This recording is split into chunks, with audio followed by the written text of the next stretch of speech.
Happy New Year.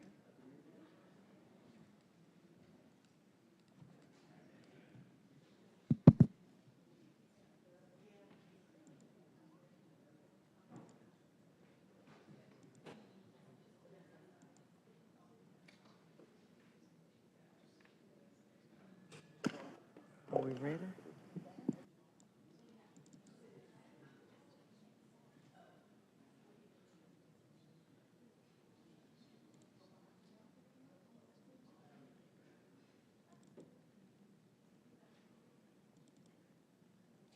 Ready. Hello, good afternoon.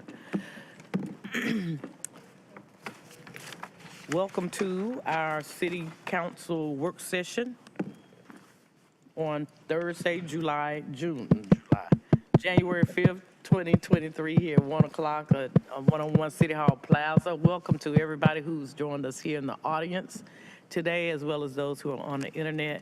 I did receive a call from Councilwoman Freeman. She will be running a few minutes late as she is coming down 147 Highway 40 from Raleigh. And I do believe Councilman Williams is around as well, so they should be here in a second. And at this point, we will have my mic is on, but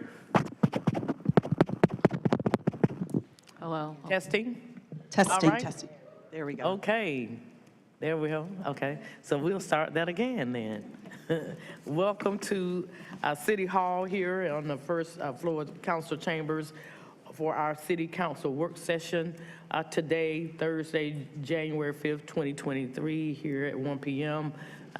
Once again, I welcome those who have joined us here in person in chambers and also those who are joining us via the internet. We do have two council persons who are running a little late today. They have said that they will be here shortly, though. And with that, I will ask our clerk to call the roll. Thank you, Mayor. Mayor O'Neill, I am here. Mayor Pro Tem Middleton, I'm here. Councilmember Caballero has been granted an excused absence. Councilmember Freeman is running a bit delayed. There's Councilmember Holsey-Hyman, Present. Councilmember Johnson, Here. Councilmember Williams is also running a bit late. He'll be here shortly. Thank you. All right, thank you so much. I will now turn to my colleagues and see if there are any announcements from my council members. All right, seeing none, we will turn to our city manager for any priority items she may have. Good afternoon, Madam Mayor, Mr. Mayor Pro Tem, and members of the Durham City Council. The city manager has no priority items this afternoon. Thank you so much, City Manager Page. I now recognize our City Attorney Rayberg for any priority items she may have. Good afternoon, Madam Mayor, Mayor Pro Tem, members of the City Council. The City Attorney's Office does request as a priority item that the council hold a closed session at the conclusion of all regular business at today's meeting. The motion is to hold a closed session pursuant to North Carolina General Statute 143-318.11a3 for attorney-client consultation concerning the handling or settlement in the case listed below. And that case is Daryl Howard, plaintiff appellant versus City of Durham, Michelle Susie, Scott Pennica, defendants appellees, and Daryl Dowdy, defendant appellee, cross appellant. And the case is docketed in the Fourth Circuit Court of Appeals at 22-1684. Thank you, Attorney Rayberg. We will first entertain a motion to accept our City Attorney's priority item. So moved. Second. Been moved by Mayor Pro Tem and seconded by Councilwoman Johnson. All those in favor, if you would sign by raising your left hand. All those opposed have the same right. Hearing none, that motion passes unanimously. We now will entertain a motion to hold a closed session at the end of this meeting. So moved. Second. It has been moved by Mayor Pro Tem and seconded by Councilwoman Johnson. All those in favor, if you would raise your left hand. All those opposed will have the same right. Seeing none, that motion also passes unanimously. Thank you, Madam Mayor. Thank you. I now recognize our city clerk for any priority items she may have. Thank you, Madam Mayor. Good afternoon, everyone. It's nice to see you in the chamber this afternoon. The City Clerk's office has no priority items, and I did want to remind you there will be no board and committee report today. Thank you so much Thank you. for all that you do for us here. I am now going to read for your hearing the administrative consent items and also, well, basically the entire agenda, beginning with item number 1, which is a resolution in support of the international campaign to abolish nuclear weapons. ICAN Cities Appeal for the United Nations UN Treaty on the Prohibition of Nuclear Weapons, TPNW, and I believe that we have 3 persons who will be speaking to that today. Also, item number 2 is the American Rescue Plan Act, ARPA project, Family Care, Child Care Homes Education Initiative. Madam Mayor, I don't want to pull that item or the other ARPA projects, but just wanted to express my gratitude for the staff getting these through our agenda so quickly and getting this money out to the community. And my thanks to the Biden administration and the Democrats in the U.S. House and Senate that made it possible for us to receive these federal funds. Thank you so much. We now turn to item 3, which is the American Rescue Plan Act, ARPA project, reentry housing support.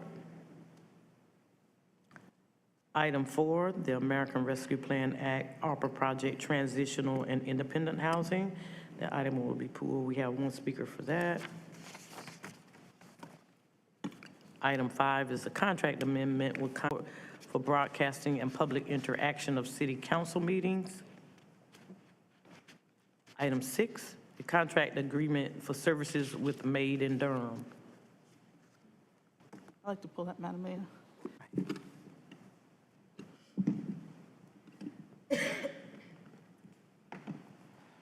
Item 7, the First Amendment to interlocal agreement between the City of Durham, Orange County, and Durham County regarding cost sharing for transit plan governance study.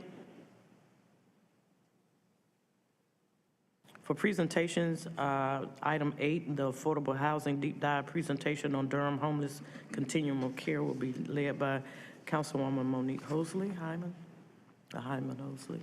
Item number 9 is the Durham-Chapel Hill-Carrboro Metropolitan Planning Organization FY 2021-22, the annual report, and I will ask Mayor Pro Tem if he will lead that discussion.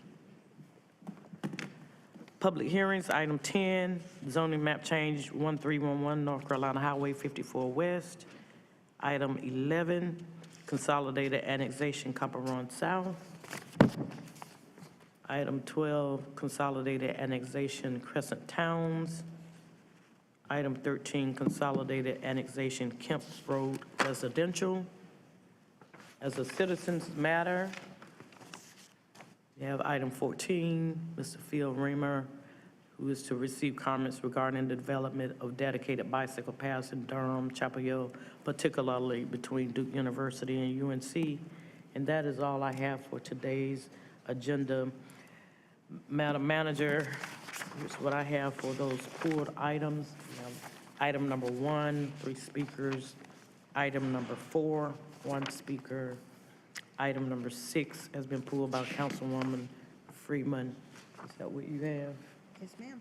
All right. Madam Mayor, I think in the Citizens Matters, you invited the gentleman back. Yes, we have him as well. We have a couple of people who are here today to speak as the citizens, one on the internet on Citizens Matters, and Mr. John T. Dudston is here as well. So we will entertain all of our speakers for public comment first. And so I'm going to start with Mr.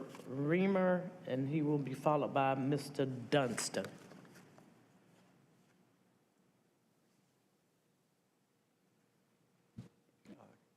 Good afternoon, Mayor O'Neill. And if you would, I'm sorry, if you would please state your full name, address, and you'll have 3 minutes to speak. I'm sorry about that. My name is Phil Remmers. I live at 506 Harrier Court in Durham, which is near South Point Mall, and been living here in Durham for the past 20 years. I live right next to the American Tobacco Trail, and I average about 4,000 miles a year riding the tobacco trail, so I'm an avid cyclist. This morning, I'd like to encourage the City Council to promote the creation of dedicated bicycle paths that are separate from car traffic. And specifically, what I think is urgently needed is a bicycle path between Duke and UNC. You've got two large hospital systems and two major universities with a large young population. And I think if a bicycle path similar to the American Tobacco Trail were built between Duke and UNC, it would be wildly popular. And I can guarantee that.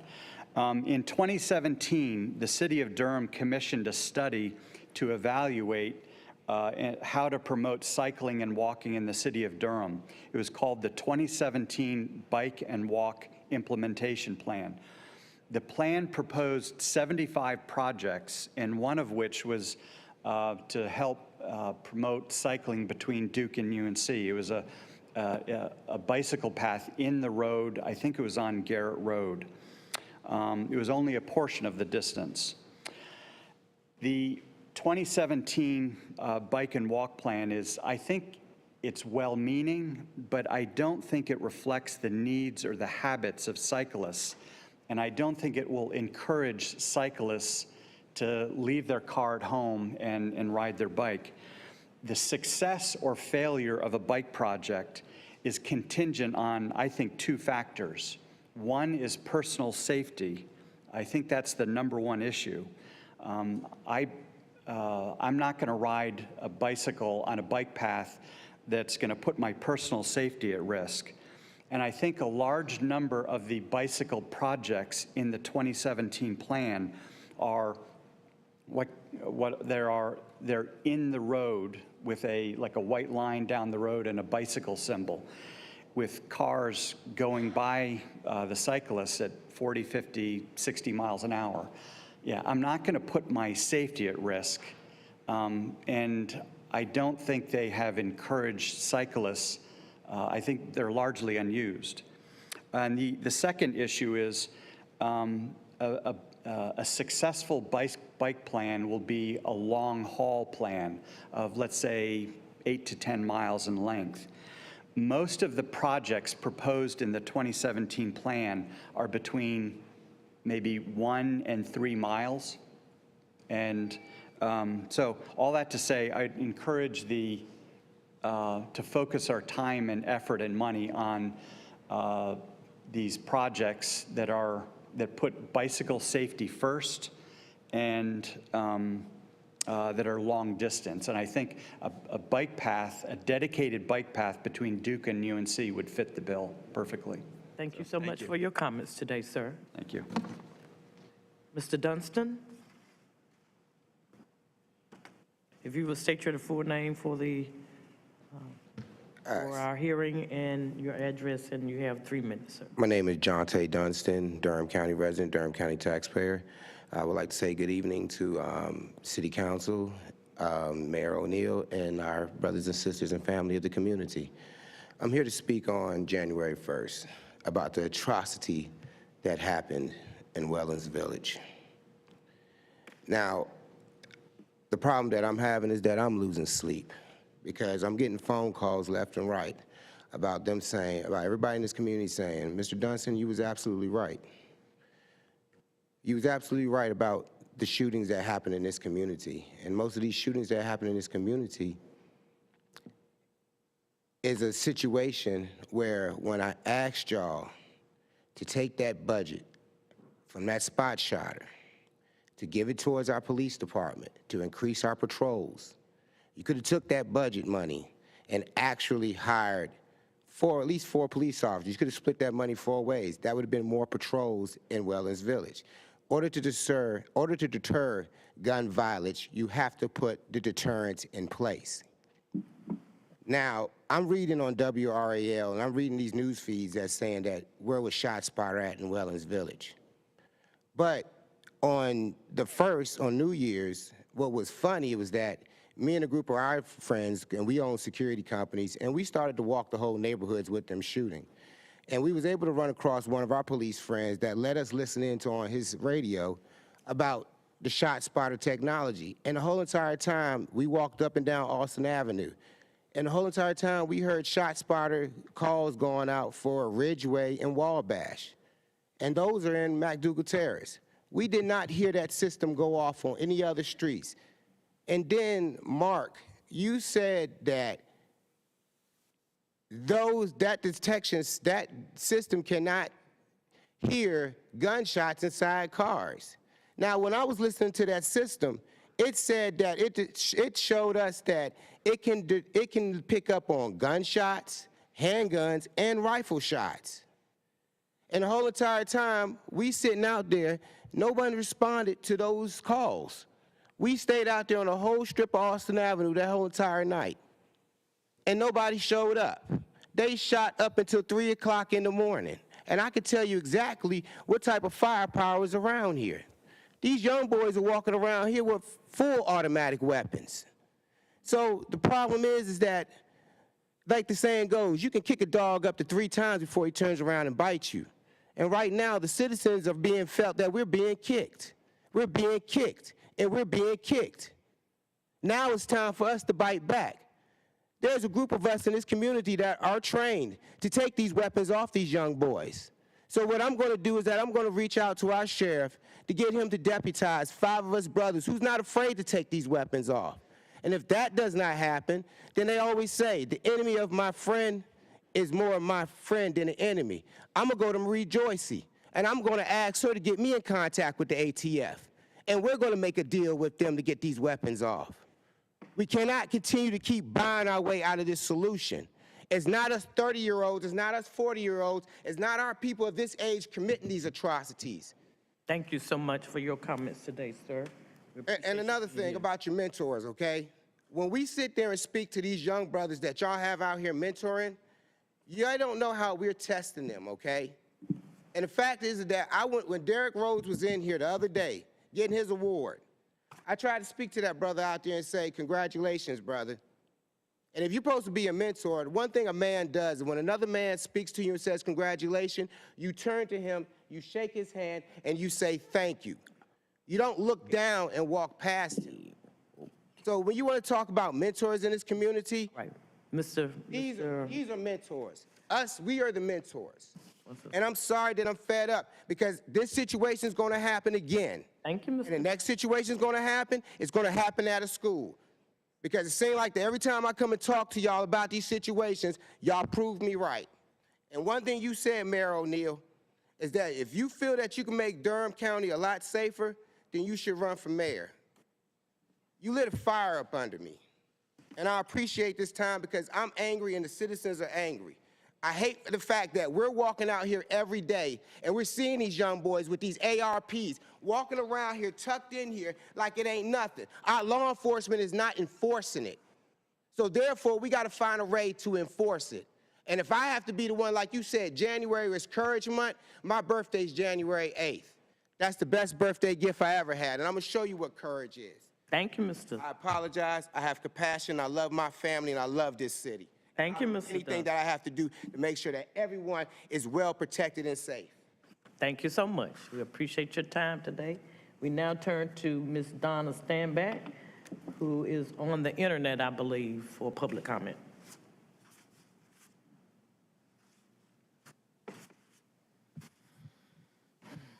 My comments are regarding stuff that's coming up before the planning meeting and the city council.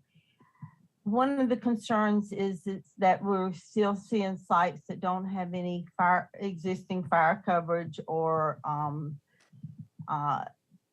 EMS coverage in the area, and that needs to be addressed. And we're still seeing a lot of sites coming in that are not meeting the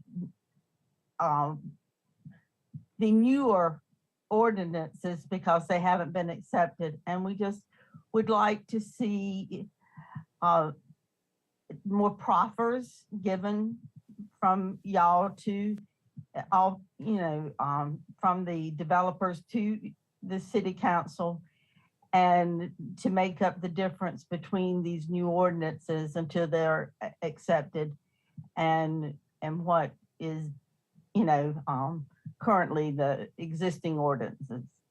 I think as a city council, y'all have the ability to leverage these requests, and I know that the planning department is trying to leverage them also. But I guess we'll be speaking about them come January 17th, but a little bit of advance notice I thought would be appropriate. Y'all have been very hospitable to us, so I thought I would share some thoughts today for the working session. Thank you very much. Thank you for being online with us today, Ms. Stainbeck. We appreciate your comments.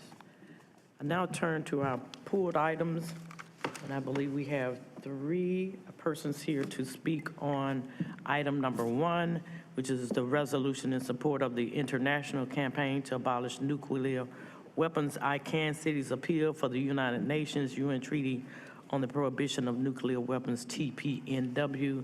Our first speaker will be Ms. Vicky Ryder, followed by Ms. Libby Johnson, followed by Mr. Eric Johnson. You each will have 3 minutes apiece. Thank you so much. Thank you so much for giving us this opportunity. I think we've just heard from some very concerned citizens about how violence touches our community. It touches it in ways both seen and unseen. I want to thank you for allowing us to have 3 minutes to talk about a threat to our safety, and in fact to our very existence that exists and casts a shadow over the people of Durham as well. I know that this is a city council that is very much invested in and has put its priorities towards the safe neighborhoods and public health and shared economic prosperity. And this is very much a local issue, although it may not seem to be. We also put the safety and security of our community's children at the top of our list of priorities. I'm a grandmother, and I have a lifelong career as a teacher, a mediator, and conflict management specialist. I know that our children are very frightened. When I was young, we had duck and cover drills. We had to hide under our desks in case of a nuclear attack. Now we have active shooter drills. Our kids are scared. And one way to be safe is to remove or reduce the weapons that threaten their lives. So as we seek to rein in military-grade weapons in our community, as you heard about from a speaker before me, we need to open our eyes to the wider threat posed by nuclear weapons, which have been, by the way, declared illegal by the international criminal law. Violence is learned, and it comes from the top down. I think it's very ironic that we put our young people in jail when they walk on our streets with weapons, and at the same time, our national leaders bestow badges on young people for that same behavior when it's done in uniform in other places. Breaking the cycle of violence starts at the top, and that's why we think it's important to show that this city, Durham, the city that I choose to live in, will no longer put up with seeing our taxes go to pay for nuclear weapons and not tolerate the unstabilizing insecurities that the reality of those weapons generate in the minds of our children. If we say we really care about keeping our children safe and about seeing to their physical and mental well-being, and if we say that we strive for economic security for the people of our city, then our interest in inclusivity must include all children of the world, not just those of Durham. And you are the people who have the future safety and well-being of the children of Durham in your hands. So I hope you will do as I did when I was a teacher and now as a grandmother, and as a woman who has lost a young niece to senseless violence, and show by example that we do what we say. So I urge you to do that by joining the more than 600 other mayors of cities like ours by endorsing the international campaign to abolish nuclear weapons and sign on to the appeal statement. I know that your hearts are behind this, and I hope you'll do the right thing. Thank you so much. Thank you, Ms. Ryder. Ms. Johnson?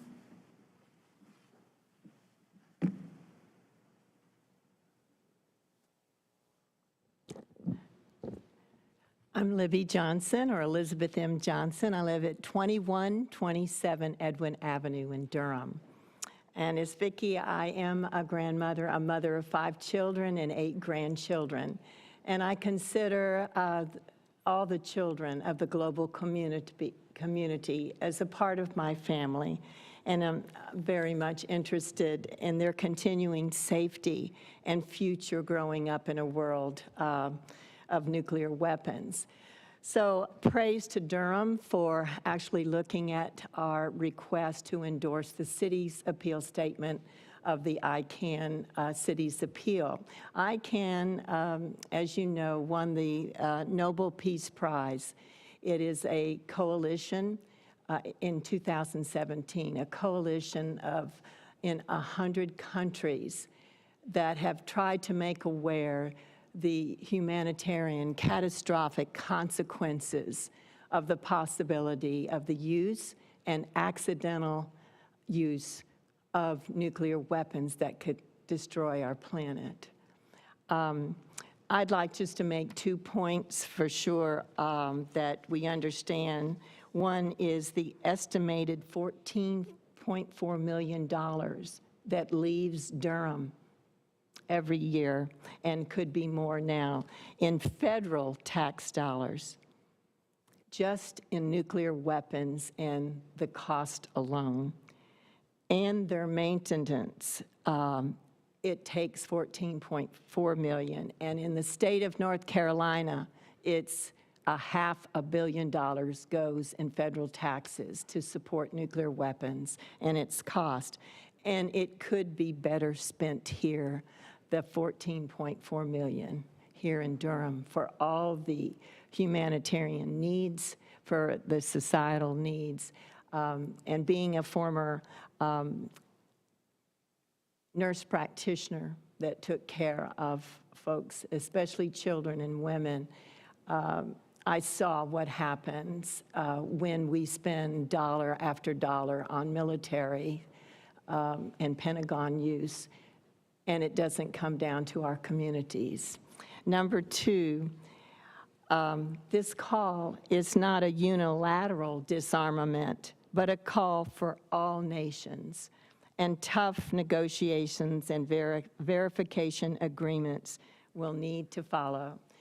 So I'm encouraging the Durham City Council to endorse this ICAN City's appeal and support the treaty on the prohibition of nuclear weapons. Thank you for allowing us to speak. Thank you for being here today, Ms. Johnson. Mr. Johnson?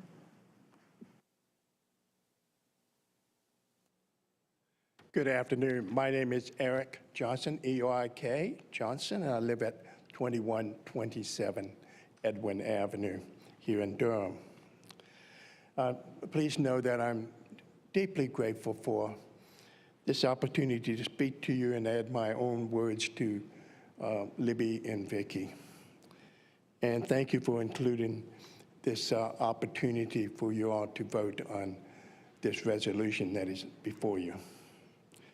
We are in a time when we really have to make some changes in our world.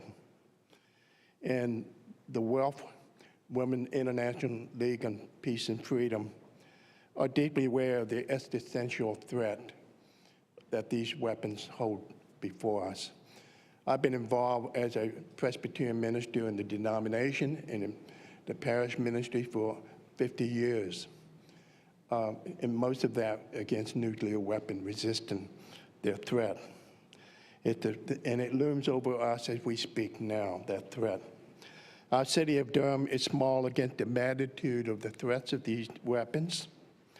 And I believe that your voice, your vote to approve this resolution has profound power to give our citizens and our global family with hope as we move deeper into this new year.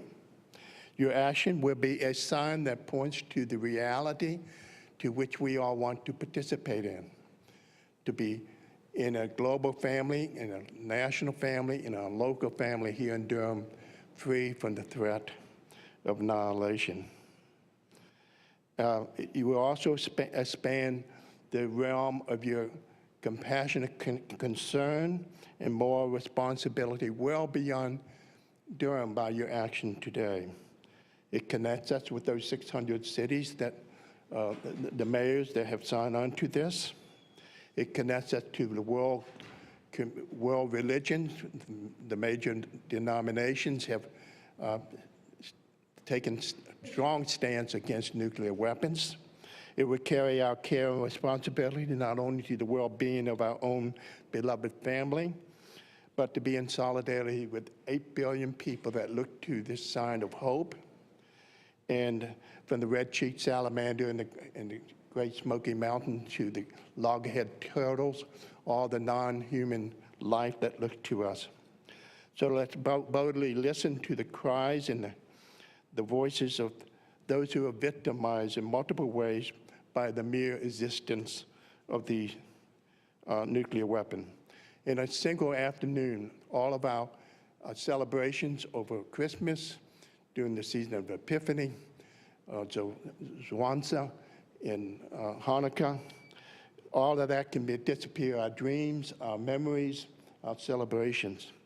So a vote in the affirmative this afternoon to honor those children of the world, all life, that look to this sign of hope from you all. Thank you for listening. Thank you, Mr. Johnson, for being here today and for your comments. We now turn to, I believe, item 4. I'm sorry. You may.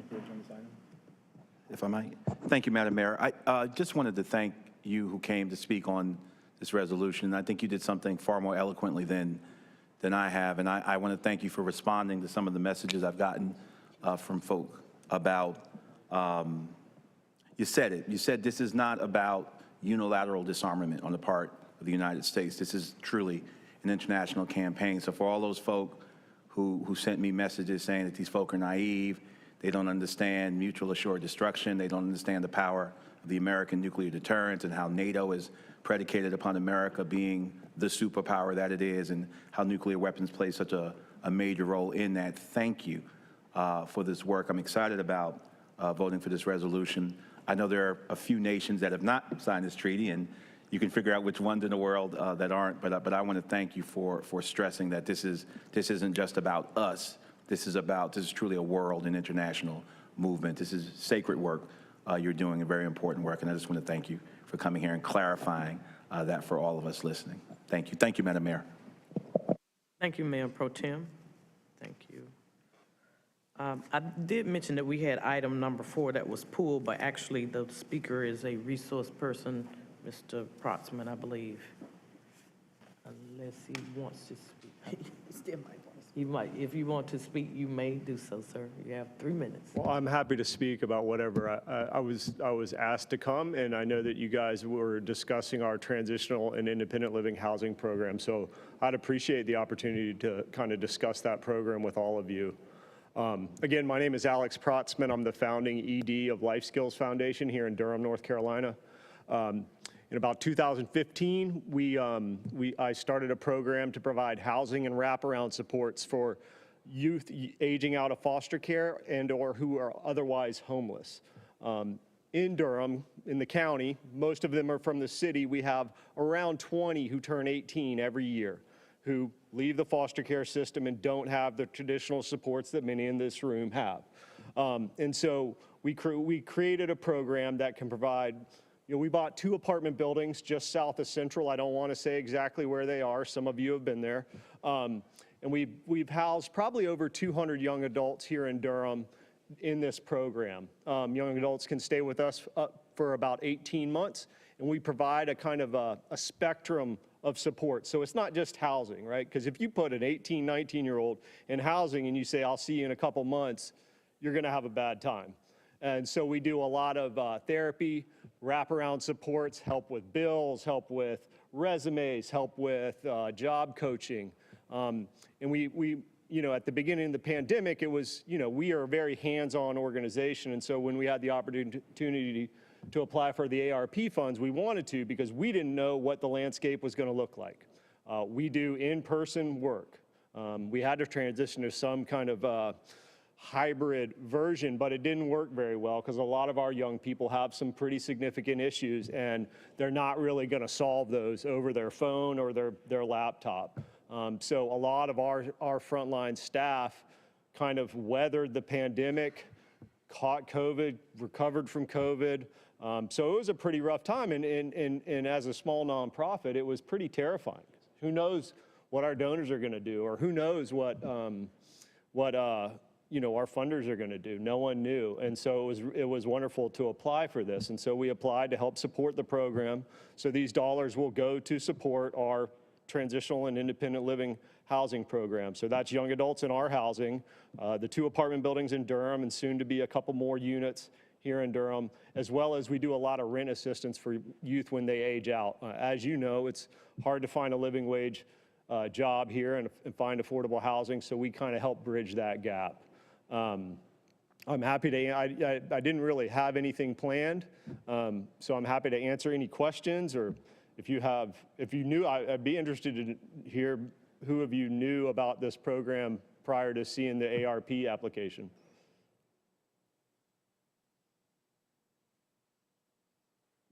Well, I think I know quite a bit about you guys. Yeah. There are nonprofits throughout, you know, the community, and then there's Life Skills Foundation. I don't have a question. I've obviously been intimately involved with you all. Just want to go on the record and say thank you for the work that you all are doing. You're definitely filling a void where there is no one else in that space. And I hope that these funds here are just the start to much more support. Thank you for lifting up where much of our community assets have sort of left us as a void, so thank you. Of course. And I love having fun with you guys, too. So call me next year for hosting the benefits concert. We might dial that down just a little bit, but yeah. So, hi, nice to meet you. Nice to meet you. Did not know about your program, but I'm intrigued by it because that is a developmental age between that 18 to 21 that ages out of foster care. Again, like my council person said, like there's hardly no services. I know about maybe 2 to 3 years ago, I've had a long history with the DSS board. We did receive some funding to kind of work with that population where they can actually come back into care, well, not into care, but they can come back and ask for services. Yep. To help them because they have aged out. So I do know about that. And just things that people don't think about in terms of like helping them get licenses. You know, I didn't even, before I heard about that new program, I couldn't even believe like some of our kids who age out, we take that for granted, but they don't have the opportunity to even get a license or even be connected to try to apply to go to college and stuff like that. So I would love to come and visit your program. Yep. But that is a age bracket, that traditional age bracket that has always been a passion for me. And there's not a lot of services or funding for that program. And I love the fact that you're talking about systems theory, right? Because you're not only housing them, but you're wrapping services around them. And you're probably also looking at their strengths and empowerment theory. So I love it. So I would really love to be able to come and visit. Absolutely. I will also add, so you kind of mentioned the foster care 18 to 21 program, and that's for youth across the state aging out of foster care. They can kind of sign themselves back into foster care up until they're 21. I don't know how many of you have 21-year-olds in your home, but I don't know a lot of 21-year-olds who are ready to be out on their own in this day and age. Life Skills Foundation works with young adults up until they're 25. So you can multiply that 20 a year who age out of care and then stack it, because there's a lot of young people who need help. So I have a few pamphlets, I'll hand you one, and I'd be happy to give you a tour and introduce you to everyone. Yeah. Any other comments? All right. Thank you so much. Yeah, of course. We now turn to our next pulled item, which is the contract, item 6, the contract agreement for services with Maine and Durham has been pulled by Councilwoman Freeman. I yield to you.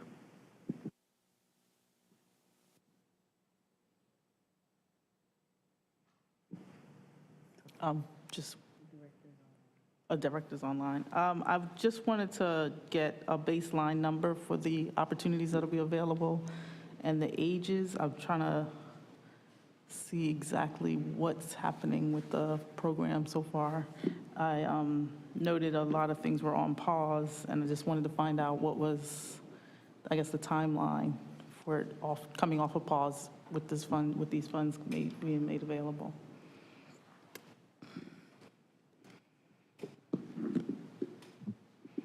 Good afternoon, Madam Mayor, Mr. Mayor Pro Tem, and members of the council.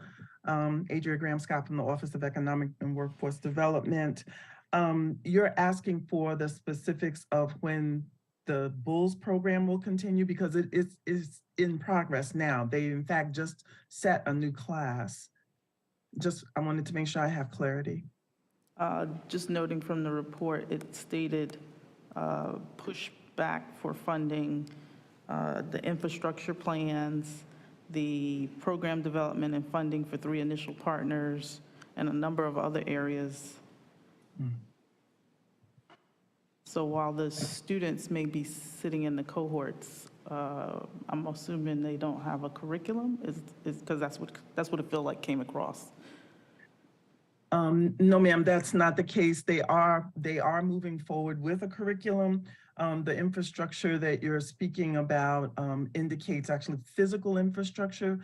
They were looking to develop a clean room to help to provide additional support and training for the individuals. We do have a clean room currently, but they were looking to do the development of an additional clean room. And I'll be happy to get additional information and have that made available to you to answer any other specifics. I don't have the timing for that. Okay. And then also just around the ages, I know previously there were some hiccups around the 14 to 16-year-old age for our youth internship program. And I wanted to know if this the Bulls initiative was going to work on work-based learning for that age range. So currently the program focuses from 18 to 24.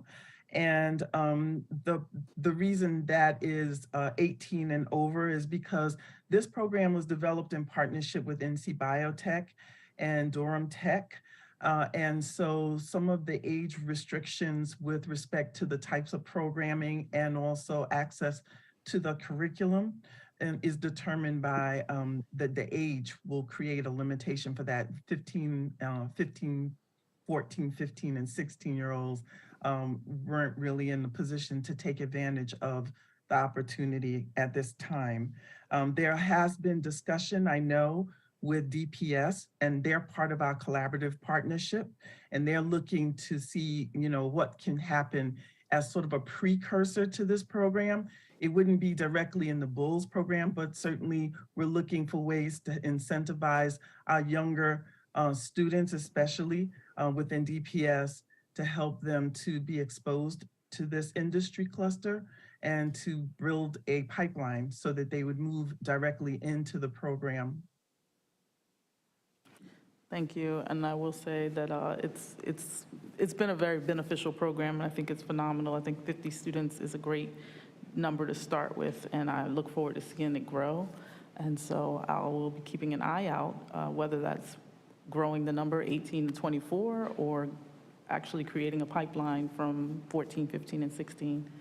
Other than that, that's all I have. Thank you. Thank you, Councilwoman Freeman. Any other comments on that item? All right, we will now turn, I believe, to our presentations, and we will start first with the item 8, Affordable Housing Deep Dive presentation on Durham Homeless Continuum of Care. That will be led by Councilwoman Ozihan.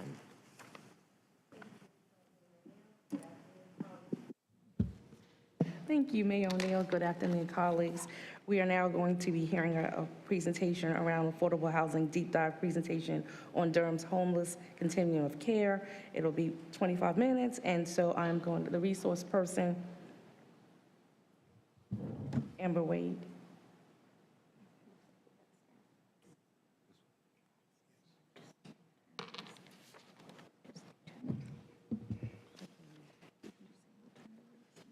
Thank you. We'll turn it over to staff. Thank you. Happy New Year. And no, I'm not Amber Wade. Sorry about that. No, that's okay. That's perfectly all right. But Happy New Year, Mayor, Mayor Pro Tem, members of council. Reginald Johnson, Director of the Department of Community Development. We have pleased to be here with you to discuss homelessness and the work that we're doing on homelessness. I'm going to make some brief introductory comments and then turn it over to Colin Davis, our homeless manager, to conduct the presentation. The main thing I want to do, in addition to wishing you a Happy New Year on behalf of Community Development Department, is to share some public thank yous. The city, particularly as it relates to white flags, since it's been cold recently, the city has a contract with Open Table Ministry to provide hotel rooms during the cold weather season. We call that white flag when the temperature moves to below 32 degrees. During the cold snap at the end of December, Open Table Ministry provided motel rooms for 24 adults and 18 children, 42 people total. With rooms in motels. And so we want to say thank you for them. But we also want to say thank you to Urban Ministries and Families Moving Forward, two of our nonprofit organizations. They have, Urban Ministries and Families Moving Forward, stepped up using their own resources to assist several more households. Urban Ministries assisted 2 additional women and 4 additional men. And Families Moving Forward opened up their community rooms to provide 3 additional families with shelter during the cold snap. We're currently working to increase the number of motel rooms available, as well as ensuring Urban Ministries and Families Moving Forward will have the funds needed to continue operating the overflow spaces for the remainder of the cold weather season. Prior to the pandemic, our White Flag program was not as large as it is today. The COVID funds we received allowed us to expand the program during the pandemic, and we are now sustaining the program using local dollars. And so I just wanted to make that aware, since that's kind of pertinent to what's going on. The final thing that I would like to do is to thank the homeless team that we have with us. We have Colin Davis is here, but also Lloyd Smidler, Ruby Holmes, Melvin Henry, Melissa Hernandez. And we also have 2 positions that we're filling. The reason I raised that as a point, when I came to the department 10 years ago, there was only 1 person that worked on homelessness.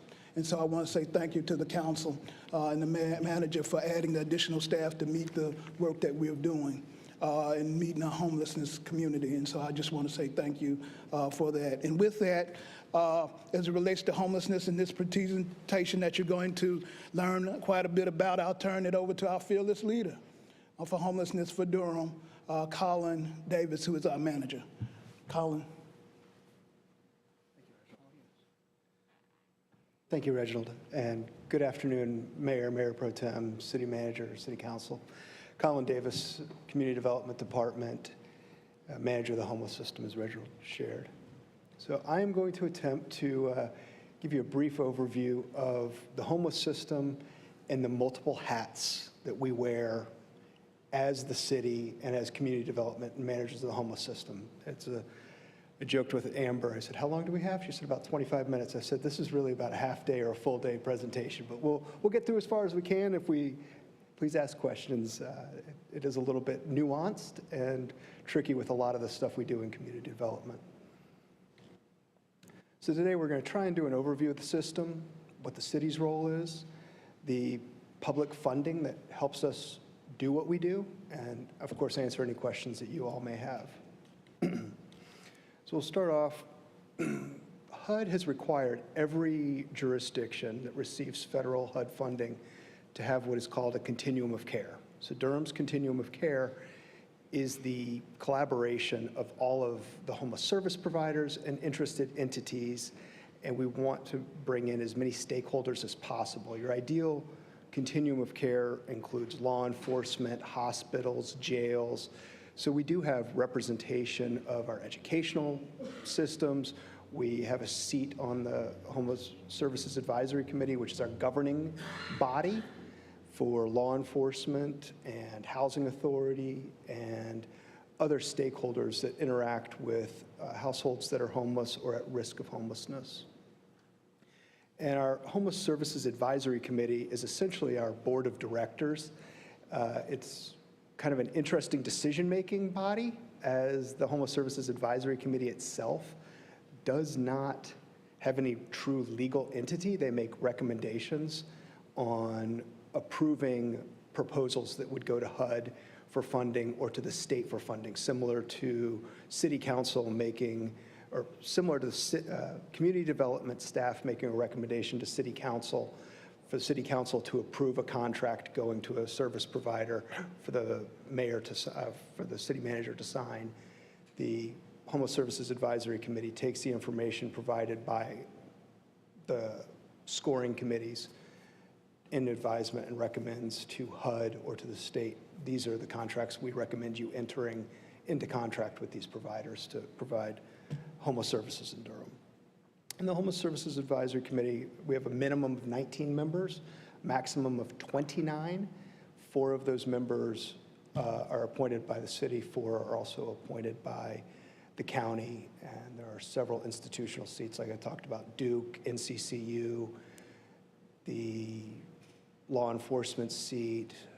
I'm trying to remember the others off the top of my head, there's several. The Homeless Services Advisory Committee, as a governing board, does have several committees that do a lot of the legwork.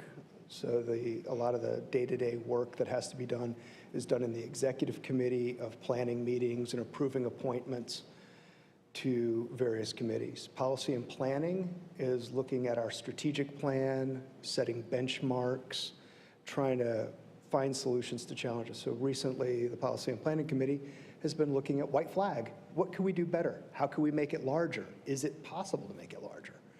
The Performance Management Committee is the committee that's really looking at how each individual organization that provides homeless services carries out that work. Are they following best practices? Are they hitting the Continuum of Care's established benchmarks for success? Are they in compliance with HUD regulations?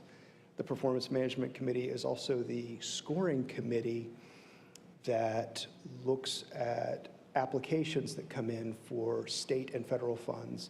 And we do use the Performance Management Committee to help evaluate some of our city-funded contracts as well, to bring in members from that committee because they've got the expertise as well as others. And we do work very, very hard to make sure that anybody on that committee who's on a scoring committee does not have a conflict of interest. So if you're a service provider, you can serve on a Performance Management Committee, but if you're applying for the funds, you can't be on a scoring committee where you're applying for the funds.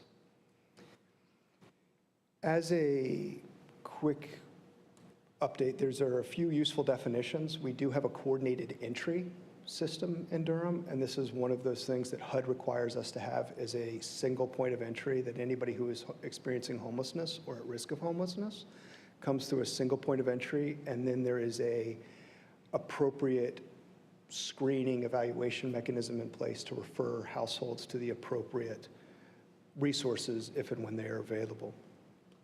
We often talk about diversion in the homeless system, and diversion for us is not the same as eviction diversion or eviction prevention. Diversion for us is somebody who's literally homeless. We're trying to avoid them having to come into the emergency shelter.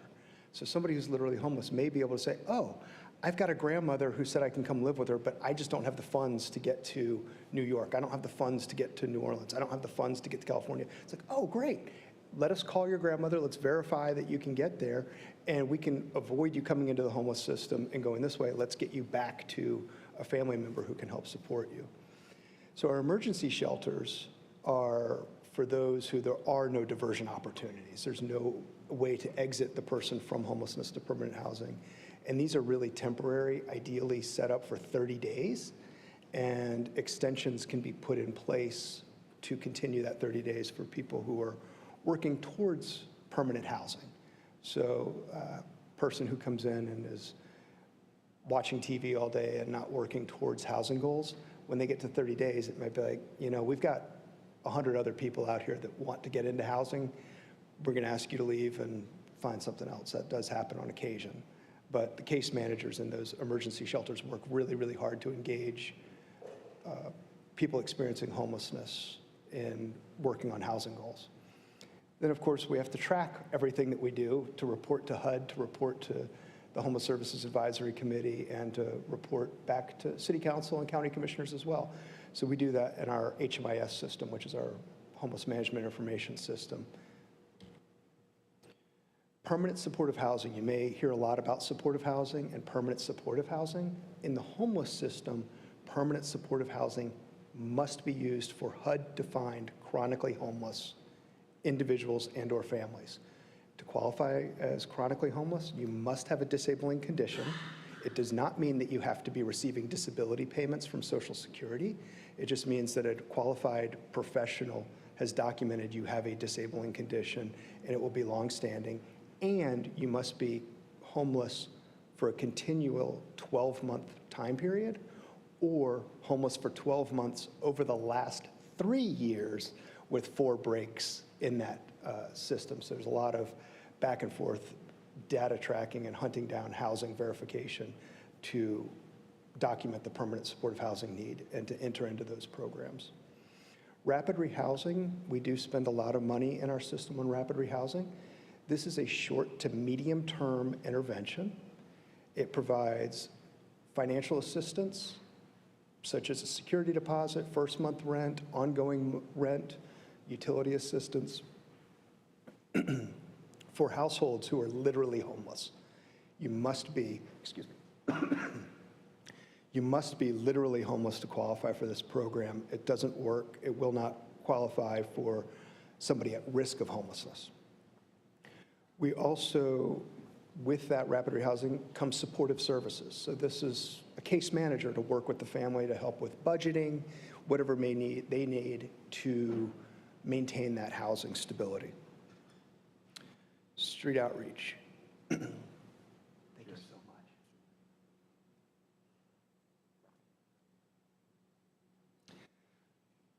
Street outreach is our supportive services program, and we are currently running street outreach in our system 2 ways: through an unsheltered coordinating agency, which is with Housing for New Hope, and Open Table Ministry has a small street outreach program, which they've self-funded for years, and they also have a little bit of state funding due to ESG COVID funds that has helped them to increase their street outreach. And that's working with our neighbors who are unsheltered in Durham, reaching out to them, trying to get our unsheltered homeless in Durham connected to services, interested in coming out of unshelteredness and into the shelter system or finding permanent housing. This is just a quick visual of how our homeless system works, because we've got a whole lot of pathways. And as you can see, everything starts at that coordinated entry point. So street outreach, somebody finds somebody on the street, they can funnel somebody right into the coordinated entry system. That coordinated entry system is kind of run through the homeless management information system. So a street outreach worker is able to take an individual's information, put them in the portal, and have them prioritized for emergency shelter placement, rapid rehousing placement, permanent housing placement. The coordinated entry staff, which we call Entry Point Durham, and Entry Point Durham is operated jointly through Volunteers of America, Chesapeake and the Carolinas, and Durham County Department of Social Services. They staff this program 7 days a week, 365 days a year, and have after-hours options. And a person who's experiencing homelessness or housing insecurity will call coordinated entry, they'll go through their questionnaire, and they'll say, okay, do we need to take the diversion assistance route? If so, let's verify that we can actually get you to somebody where you can stay permanently. Do you need permanent housing? Maybe you can skip shelter if we can get you connected with a security deposit and a first month rent, and you got it made. You can do this, because we do have a few people who, just through luck of the draw, what happens, that that's all they need. It's just a little hand up for just a second. Some people, it's the only option is emergency shelter, and Entry Point maintains the waiting list because our emergency shelters are routinely full.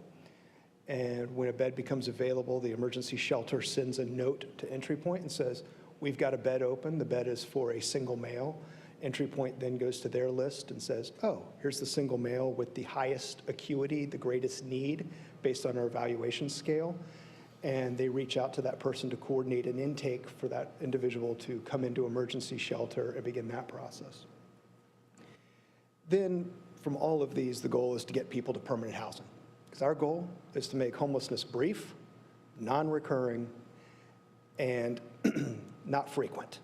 So we don't want people becoming homeless, and if they do become homeless, we don't want people to stay homeless longer than they need to. So brief and non-recurring is our biggest goals. So the city has an interesting role because we wear two hats.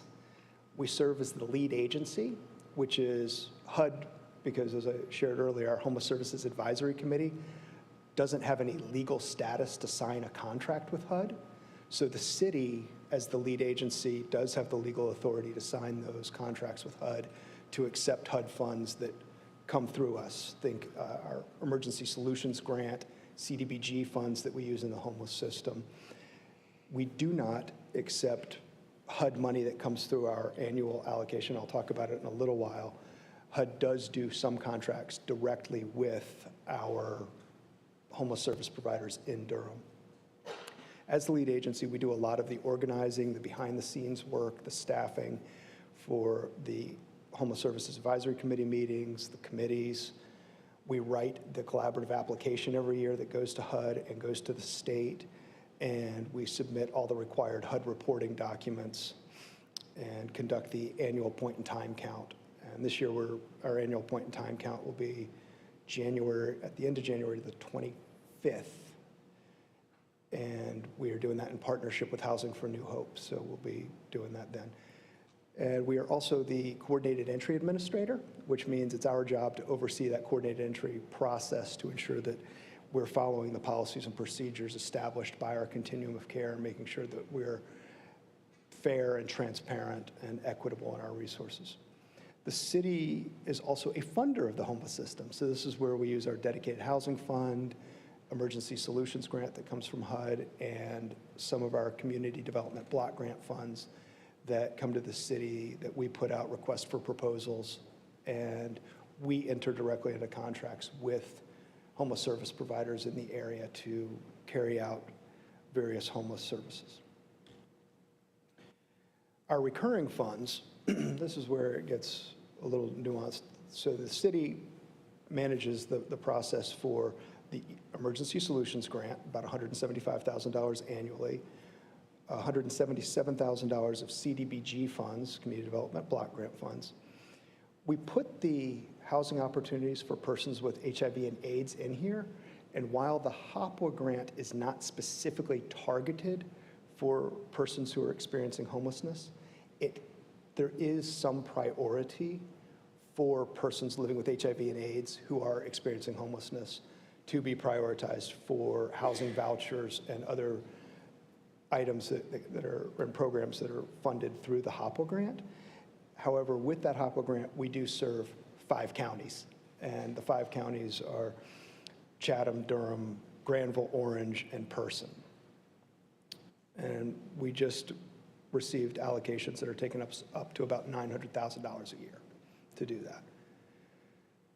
We spend about $950,000 a year on dedicated housing funds, which we have to match. Our ESG funds require a 1-to-1 match. HUD requires that as the recipient. We are the recipient of HUD's ESG funds. There's a requirement of the 1-to-1 match. And since the city had been putting that money into rapid rehousing, we cover the match for that rather than making the nonprofits come up with additional funds. So thank you, City Council, for approving that to continue to allow us to do that and allow the nonprofits to continue to use their money to help people as well.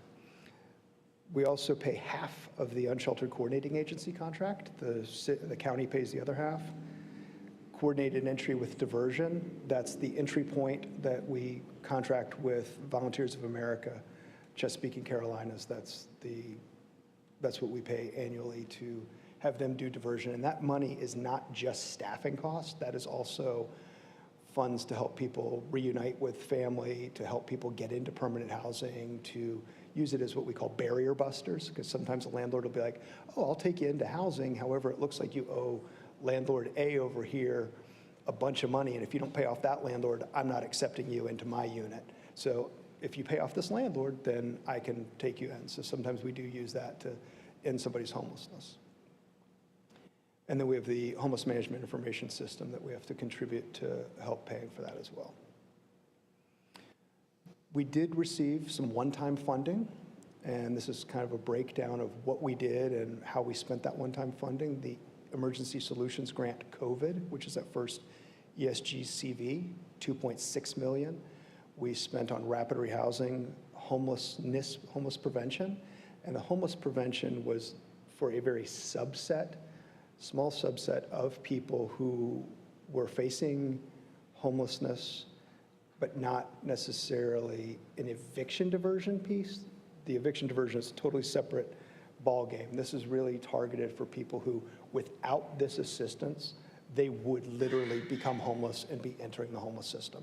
So a lot of this was targeted towards people who were formerly homeless that ran into a rough patch, or people who may have been doubled up and the landlord came in and said, if you don't both get out of here, I'm evicting the original lease owner. So this was a way of sort of helping some of those doubled up families avoid homelessness through that process. We also spent $1.3 million on emergency shelter, and that was a lot of the operations cost, food, staffing for non-congregate shelter during the COVID pandemic, as the county used their funds to pay for actual motel rooms. And we have $70,000 for HOPWA's short-term rent utility mortgage assistance. And then we used dedicated housing funds. This is what we're currently using to fund projects that we started using ESG COVID funds for.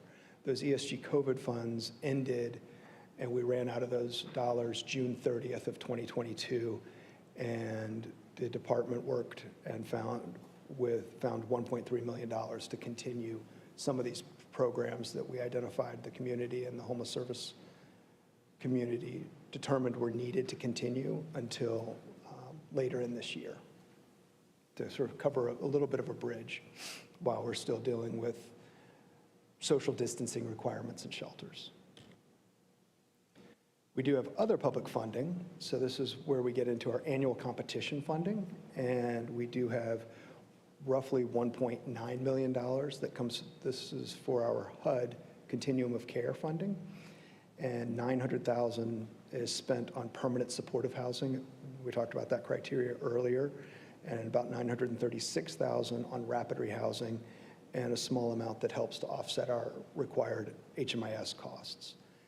HUD, in order to ensure that persons experiencing homelessness don't have a lapse in services, prioritizes renewing current projects as long as those current projects are meeting their benchmarks and goals.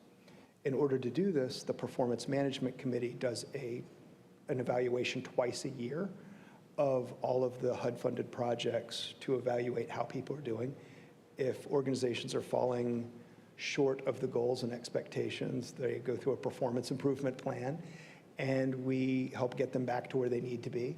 There are times where nonprofit organizations say, you know what, this is a little bit more than we can handle right now, and we would like to just stop operating this program. And at that point, we work with them to create a transition plan. We take those funds and we reallocate them in the next competition. This competition that we just went through in the October 2022, when these were due, we reallocated 2 projects that allowed new opportunities for new projects to come online. We also have state emergency solutions grant funds, and this is kind of about $172,000 a year. This amount goes up and down a couple $100, maybe a couple $1,000 a year. It's just based on the state allocation formula.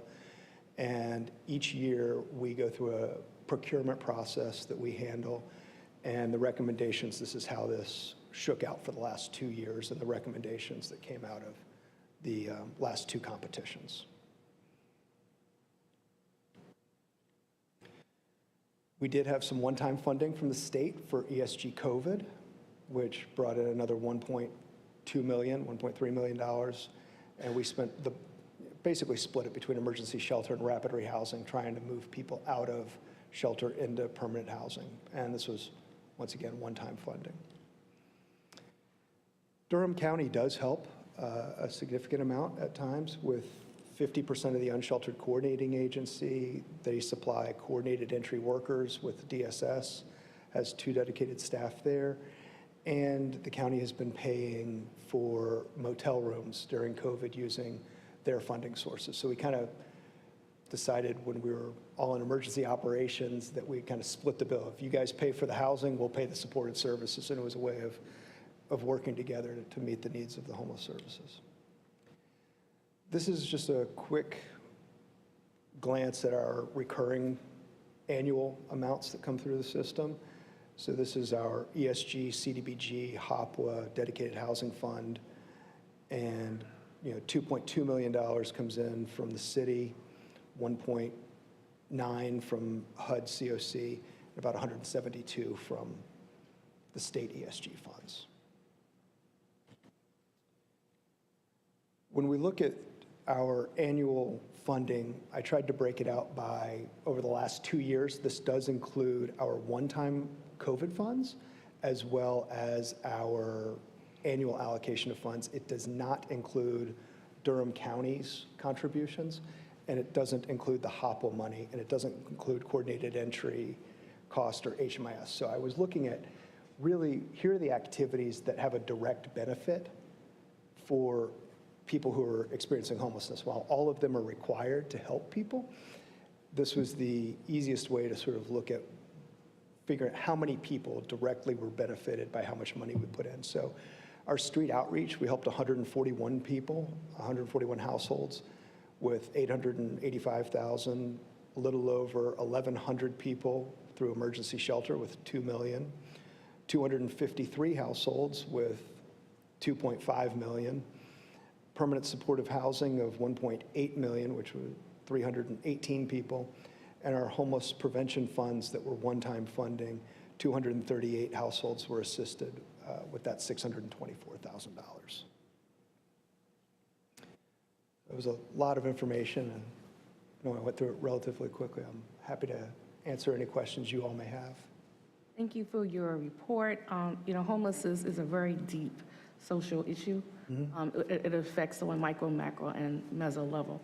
I am going to now open it up for discussion from my colleagues. Yes, Council Member Johnson. Thank you. Thank you so much for your presentation. Have things improved as the pandemic has improved, or are we still in the same situation? Because, the one-time money is great, but it does not seem like, the issues that we were dealing with, while some of them were related to COVID, a lot of them are just the situation that we're in as a city. Help me understand what you mean by the situation improving. Are you... do we have fewer people coming into the homeless system now than we did a year ago? Do we have fewer people unsheltered now than we did a year ago? Our unsheltered numbers seem to be flat, which I think is a good thing and a bad thing. We're not seeing huge spikes up. Sometimes we do have peaks and valleys. Every month we're looking at this in our policy and planning committee of how many unsheltered persons are on the shelter wait list at entry point. And there are times where you see a peak and then it drops. The challenge with the way we're looking at this is by self-report. So we don't have a third-party verification. We don't have somebody going out and saying, oh yes, person ABC is actually living on the streets in their car under this bridge. And people in crisis and trying to survive know that if I'm unsheltered, there's a better chance I get help versus this. So our point in time count in January gives us our best snapshot, and our point in time count, the easiest way to look at that is if you look in your bank account today, that's how much money you have today, but it's not the total amount of money you have over the course of a year. So our point in time count is our balance sheet today, but our total number is probably 3 to 4 times that who come through the homeless system over the course of a year. And that number has been relatively stable. Thank you. If I were to call coordinated intake today. What is the timeline on which I might be able to access some sort of housing? And how does that differ if I'm a single adult versus a parent with children? That is a great question. And I don't have an answer for that because it depends. It depends on who's in shelter, who's leaving shelter, and a lot of being able to exit homelessness involves having to find a landlord who has an affordable place to go to. So if you can't find an affordable place to go to, you end up backlogged in a shelter, taking up that shelter bed while you're still looking for somebody who will accept you with the high barriers that often come with homelessness. I was looking at some of our data the other day, and I did find that in 2017, between 2017 and 2021, the data is most reliable, from the time somebody reports their experience, a household reports they're experiencing homelessness, to the time they find permanent housing, it's taking an average of 6 months longer. People stay homeless now, 6 months longer now than they did in 2017 to find appropriate housing. So Yeah, it could be a while. Yeah, and that's 6 months longer. So, I mean, do you have, if we are keeping track of the data, do you have like a ballpark for how long it would take someone, you know, to get into, say I'm a family, I'm a single parent with a child and I need emergency shelter. Like right now, how long is it going to take me to get that? Could be a month, it could be 2 months. Okay. It could be a couple days. Yeah. It also comes down to, we go through a process of, if you're a parent and you've got medically vulnerable children who are under the age of 5, you're going to be a higher priority for that slot than a parent with a 17-year-old who's healthy. So there's so many variables, and just because you called with the older child 2 months ago and somebody calls tomorrow and they've got a more dire criteria, we're going to move the person who's most at risk for a negative outcome of remaining homeless into that shelter bed. So it's kind of a fluid thing, and it depends on any given day who's on the call and when that bed becomes available, and if the person shows up. Because sometimes people get called, say, yes, I'll show up, I'll be there. Then they no-show, then we try and get them back in there. They don't show up, or they show up and then decide, no, I really don't want to stay in the shelter. Then we go back out and start the process over. Gotcha, thank you. I mean, it's clear our resources are never going to be enough to meet the entire need. You know, the city just does not have the capacity to operate at that level. But do you have a sense of like how much of the need we are able to meet with our current resources? In terms of how many people exit the system into permanent housing? Like how many people are we serving out of the total potential number of people that need services? I'd have to get back to you on that. Okay. I don't want to misquote. Roughly 1,600 people came through the system last year. Out of how many of that achieved permanent housing, I'd have to get a specific number on that. Okay, thank you. Thank you, Councilmember Johnson. I am now going to acknowledge Councilmember Williams for questions. Thank you. And Councilmember Johnson brought up some of the points that I was going to, some of the questions I was going to ask. That would be helpful data just to help us measure the effectiveness of our services. There was a point in the presentation where you talked about documenting homelessness. How do folks document homelessness? That's a great question. So documenting homelessness, HUD allows the person experiencing homelessness to self-certify up to 3 months of their homeless history. Then it's really up to the case managers working with that person saying, well, where did you live before you became homeless? And it's slowly start working backwards from there. And sometimes people have been homeless in multiple states. And then it's up to that case manager to say, okay, well, which county in that state, which area was that in? And oftentimes having to call other counties in North Carolina, other counties across the country, and saying, hey, do you have a record of this person being homeless in your system? If so, what are the dates that you have them in your HMIS system so that we can document them to get them housed and get them onto the permanent supportive housing list now? So it's a lot of detective work, for lack of a better term. Yeah, it sounds like a task to document when you're dealing with such a crisis. It is. Yeah. But, you know, you have the rules that you got to follow if you want to get people in there, and if you don't have them in there, you have ineligible expenses and have to deal with that. Gotcha. The entry of care, where, and this is just for general public, general knowledge, the entry point, like where is that? Is it online or is it an office? Great question. I'm experiencing homelessness right now. What's my first step? So you get access via phone. You can access via Department of Social Services in person. And there's also a Gilbert Street location that for after hours and weekends. And Durham One Call can direct us there? Durham One Call could also give you the phone number. Okay, gotcha.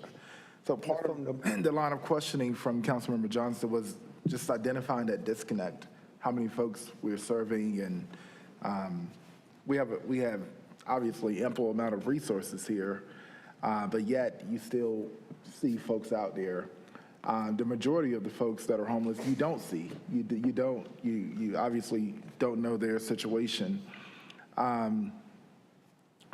Would you say that mental illness is playing a role in some of the community members that we may not be able to serve? Or is it just they don't know? Because we do see some of the same folks in the same place sleeping outside, and it's like, wow, we have all these resources, but they're still there. Where's that disconnect? You bring up a really good point. Mental health, substance abuse, distrust of the system, distrust of the government gets in the way, distrust of people in general sometimes get in the way. There are some people who choose to remain unsheltered because they prefer to live by their own rules, and living in a community, a apartment or a townhouse or a neighborhood doesn't suit their wants and needs. So does all that boil down to mental health, substance abuse? Maybe, maybe not, depends on the person. There's so many, you know, when you're talking about human behavior, there's so many variables that go into that, and every homeless situation is unique and different, even though on the surface it may be like, oh, it looks the same. Once you start talking, everybody's a little bit different. Are you seeing any seasonal trends outside of just when it's cold? And kudos to you all responding to the White Flag Night recently. Thank you. Just across the triangle, it was an impeccable response.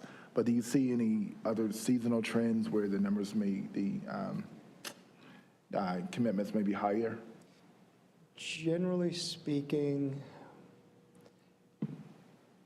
you'll see some patterns. Mm-hmm. And one of the patterns is usually around like Thanksgiving to New Year's. Things slow down a little bit because family members who need to kick family members out or ask family members to leave their homes tend not to do that during that time period. So sometimes in early January, we'll see an uptick of households asking people or friends asking people to leave their homes due to overcrowded. And then the other time we tend to see an uptick is right before the school year starts. People, or right after a school year ends. Because once again, when kids are involved, households that are doubled up, people tend to look out for children and don't want to disrupt the school, don't want to do that. So as soon as the school year's over, okay, you can be out of my house and be unsheltered if needed.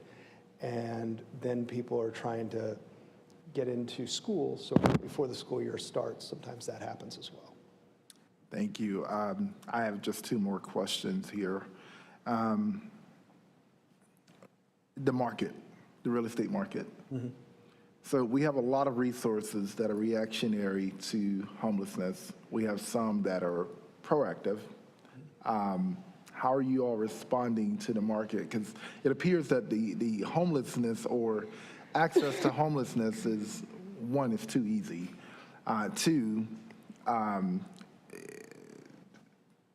poverty rates or poverty is, getting higher to what used to be considered normal, normal everyday folks' income levels. How are you all responding to that? It's a great question and a great comment. The challenge you have with the markets is In the real estate market, for the record, anyone listening? in the real estate markets, landlords, housing providers, they can charge whatever the public will bear to pay. HUD, which funds a lot of our projects, sets what they consider the fair market rents. And the fair market rent, based on HUD, is for the Durham-Chapel Hill metro statistical area. And they say, based on 40% of the units in this area, this is what the fair market rent should be. So the fair market rent is set, and when you look at the number, it's like, oh, wow, I might be able to find a place that I could rent for $1,200 a month. Well, that $1,200 a month is not what the lease can say. That is the gross rent. So you actually have to take the Durham Housing Authority's utility allowance worksheet and add up what the projected utilities are for that unit. And then that $1,200, you have to subtract your utility allowance. So if you're $1,200 for a 2-bedroom, now you've got $250 of utilities. Your lease can only be for that $1,050 because you have to have a $250 utility assistance allowance in there. So then you're going out and looking for a 2-bedroom apartment in the Durham area for $1,050, and you can't find it. That's the problem, is we've got a federal rent standard, the way it's set and the way it works. The Housing Authority has to follow it. We have to follow it. So even if we started putting other funding sources in there, then you start competing against yourself. And we've kind of gone through this with, I've talked to the housing colleague at the Housing Authority about, well, could we raise the rent rate to go up? And that gets challenging because you start competing against yourself and fewer vouchers available. So we're looking at all these options. Does that fluctuate? Does it adjust in real time? It does not adjust in real time. The market rate is set to begin October 1st of each federal fiscal year, and that is the rate that is in place for the next 12 months. Plus showing 3 times the amount of the rent in order to get in. So we have the 3 months is what the landlords and the housing managers are requiring. That HUD doesn't require that. That's just in order to have qualified candidates. The apartment complexes and home providers in the area are saying, this is my criteria. If you can't show me you have 3 times the income to get in. The other challenge that we are running into is even when we come in and are offering a third-party payment, whether it's short-term or long-term, we are running into people saying, I don't want to take third-party payments. That's not something I'm interested in doing. It's more cumbersome for me. It's not worth it. I've got plenty of other people here who don't need that. So I'd rather not deal with the third-party payment. So we are in the process of working with Housing for New Hope, which is our new landlord engagement provider, and working with them to try and see what we can do to try and get creative and incentivize. And then you have to make sure that we don't run afoul of fair housing laws, because that's the other piece that I've heard from landlords in previous places I've worked is, this is my threshold to rent in my units. And if I create a carve out for this small group, I may get in trouble for fair housing law violations, because if somebody comes in through this door and I don't allow them to come in at this lower number, even though I might be willing to work with you and the homeless continuum, I could run into trouble. Thank you for what you do. Thank you. Thank you, Councilmember Williams. I'm now going to acknowledge Councilmember Freeman. Thank you, and thank you for the presentation. It's very informative. I had a couple questions, and I appreciate the point-in-time count. It's coming up January 25th, and I'm trying to, there are a number of things based on some of the questions that were previously asked. I'm making additional notes here, but I really wanted to focus in on the electronic tracking and the software systems that you're using, just making sure that they're talking to one another, acknowledging that folks tend to pass through one to another in the coordinated care system, and then through HUD, and then through any number of others. And so I just wanted to hear how that's coming along. Like, I know there was an NC 360 a couple years back. We had discussed whether or not it would be able to talk to the current system, and then previously with the eviction diversion, the software, I guess that was purchased by reinvestment partners, whether that, or was it the legal aid, one or the other. But the different software systems, how is that coming along and helping to minimize the redundancy of paperwork that folks have to fill out to get through these systems? Great question, and I wish I had a better answer, but none of these systems talk to each other, unfortunately. And unfortunately, if you come into the homeless system, we have to use the HMIS system. And one of the things that's frustrating for us on the homeless side is that even we use the same exact software provider for HMIS as Orange County and Wake County. But our data, we can't talk to the other counties. So we see ours, they see theirs, and people go back and forth between Orange, Wake, and Durham all the time. And there is some duplication of data entry. We do try and coordinate when possible and when we can get consent. I mean, a lot of this goes back to consent of the person experiencing homelessness to allow us to coordinate with other service providers. And when they do that, we are able to pull the information and call and talk. We also have to deal with a similar thing with the Veterans Administration. We have persons who are homeless in the Veterans Administration. Well, our database doesn't see the Veterans Administration database, and theirs doesn't. They have access to read ours, but they don't have necessarily the ability to pull the reports. So we coordinate a lot with the VA to make sure that our veterans who are in both systems, we're not duplicating efforts. We do have specific meetings to work on through those challenges. That's helpful. And then specific to, I think, some of that fair market rent conversation, it would probably be really helpful to get a dated, last dated, like, metropolitan statistical area, like, number tied to 1, 2, and 3 bedrooms with additional baths, kind of chart in place so that people who aren't as familiar with homeless services understand, or even just housing in general, understand that this is how folks in Durham are having a hard time. Because I think some folks get a little bit, I want to make sure the general public understands that the federal housing HUD standard rate for like a 3-bedroom could be up to $1,800. And there's a lot of people in this city who could not afford that. And so that HUD rate is actually very favorable for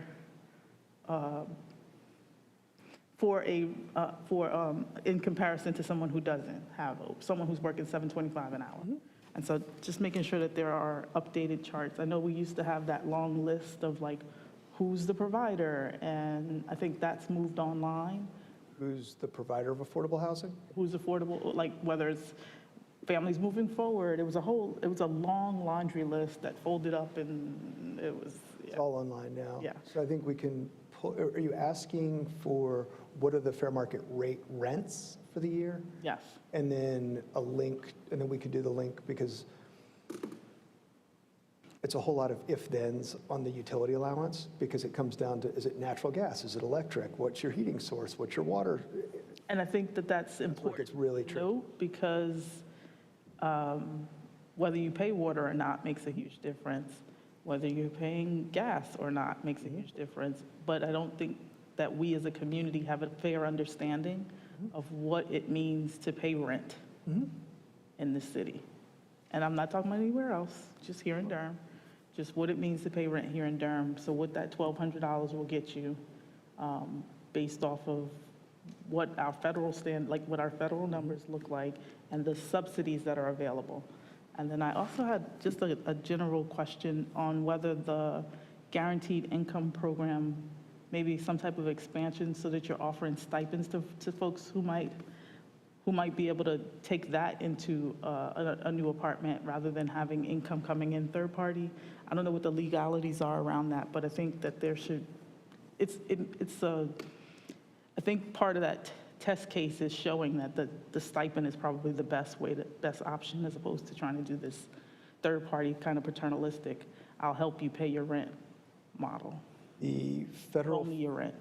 the federal funds that we use don't allow us to do payments directly to persons experiencing homelessness. All payments using the federal funds by statute must go to the third party.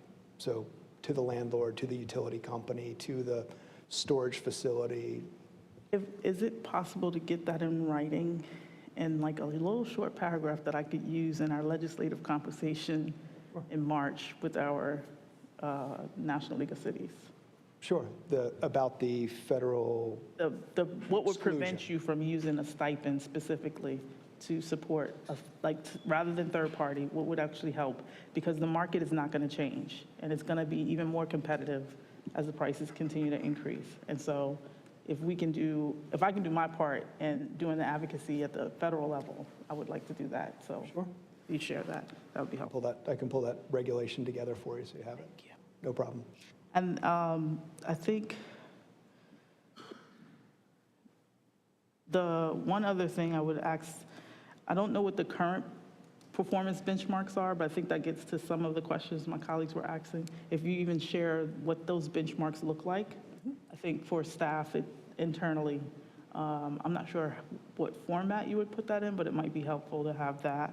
And if there's any way to help with the coordination specifically around youth with special needs, people with mental health challenges, and I'm saying, give me your wish list essentially. And there was one more.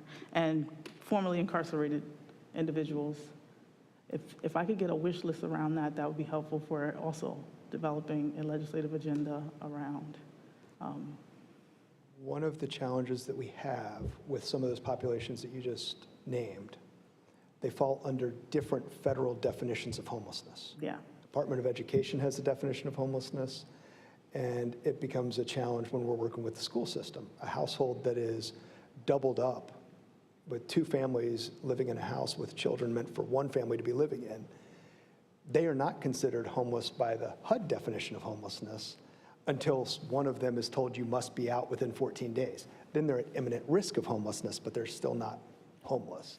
Yeah. But Department of Education sees that the two households that are doubled up as homeless and qualify for additional resources. Yeah. So it gets tricky with that. It's one of those things that it would be great if we had one federal definition and enough resources allocated to serve all of them. I think if you help me out with this, I might be able to push a little bit on it. Sure thing. I would appreciate any like I said, any short and succinct information that I could share with our current legislators and the federal and state level in regards to this, because it's important that more than just trying to, I mean, I think we've thrown everything at homelessness.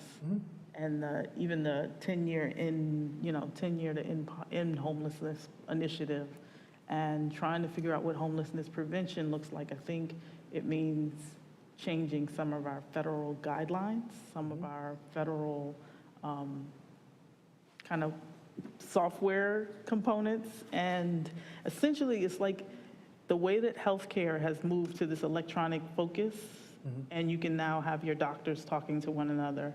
We've got to figure out how to do the same thing for people who are without homes or at risk of losing a home. We do, within the Durham Continuum of Care, our HMIS system does allow our homeless service providers can all see each other's notes, and they can share information in that system, which does make a little bit from a trauma-informed care standpoint, people aren't having to repeat their story over and over again within our system. So that is one good thing that we are able to do with the current HMIS system as it sits right now. Thank you. Thank you, Councilmember Freeman. I'm now going to acknowledge Mayor Pro Tem Middleton. Thank you, Councilmember Hyman. I'll go quickly. I want to thank Councilmember Freeman for her remarks and observations. I do plan on actually bringing up a conversation about extension and expansion of our guaranteed income pilot in our upcoming budget cycle. So thank you for the on-ramp for that. So this is an incredibly heartening conversation today. I just want to congratulate all of you for how far our continuum of care has come. My first assignment when I first got elected to the council was to be an alternate to HSAC to the mayor, but I was encouraged to come to the meetings anyway, and I'm so glad I did. and didn't just treat it as an alternate. And I remember when we were having conversations then about what making the continuum of care, making it more robust and kind of developing what it would look like back in 2017, and to see what it looks like now. Although there's a lot of work to be done, is it's really heartening. This conversation is also important because for our residents and citizens watching, when they ask, what's the government doing with their tax dollars, I like to point to areas like this. There's no other city in North Carolina, I would argue, that based upon tax policy, just pound for pound, dollar for dollar, does what Durham does when it comes to spending money in this area. Is it enough? No, but when you look at our budget as a moral document, almost $2 million a year, and our dedicated housing fund, we've agreed to tax ourselves to do things like this. Certainly in North Carolina, we're at the top of the heap, and around the country, cities of our size, nationally, you will find few who have committed as much resources, actual dollars, to this work that Durham has. I also want to just encourage folk, not only on the dais, but watching the point-in-time count, participating in the point-in-time count will change your life. Getting out there with teams and actually encountering folk who are at perhaps the most vulnerable point in their lives, not the full shot of their life, but a snapshot at that point, I think will really give you a perspective on what it is to be a neighbor, what it is to be a citizen, and what it is to be an official in the city. So I would really encourage all of us, if we get the opportunity, to participate in the point in time count. Quick question, and for as a primer, when I started attending HSAC meetings, I was surprised at the number of designations for homelessness.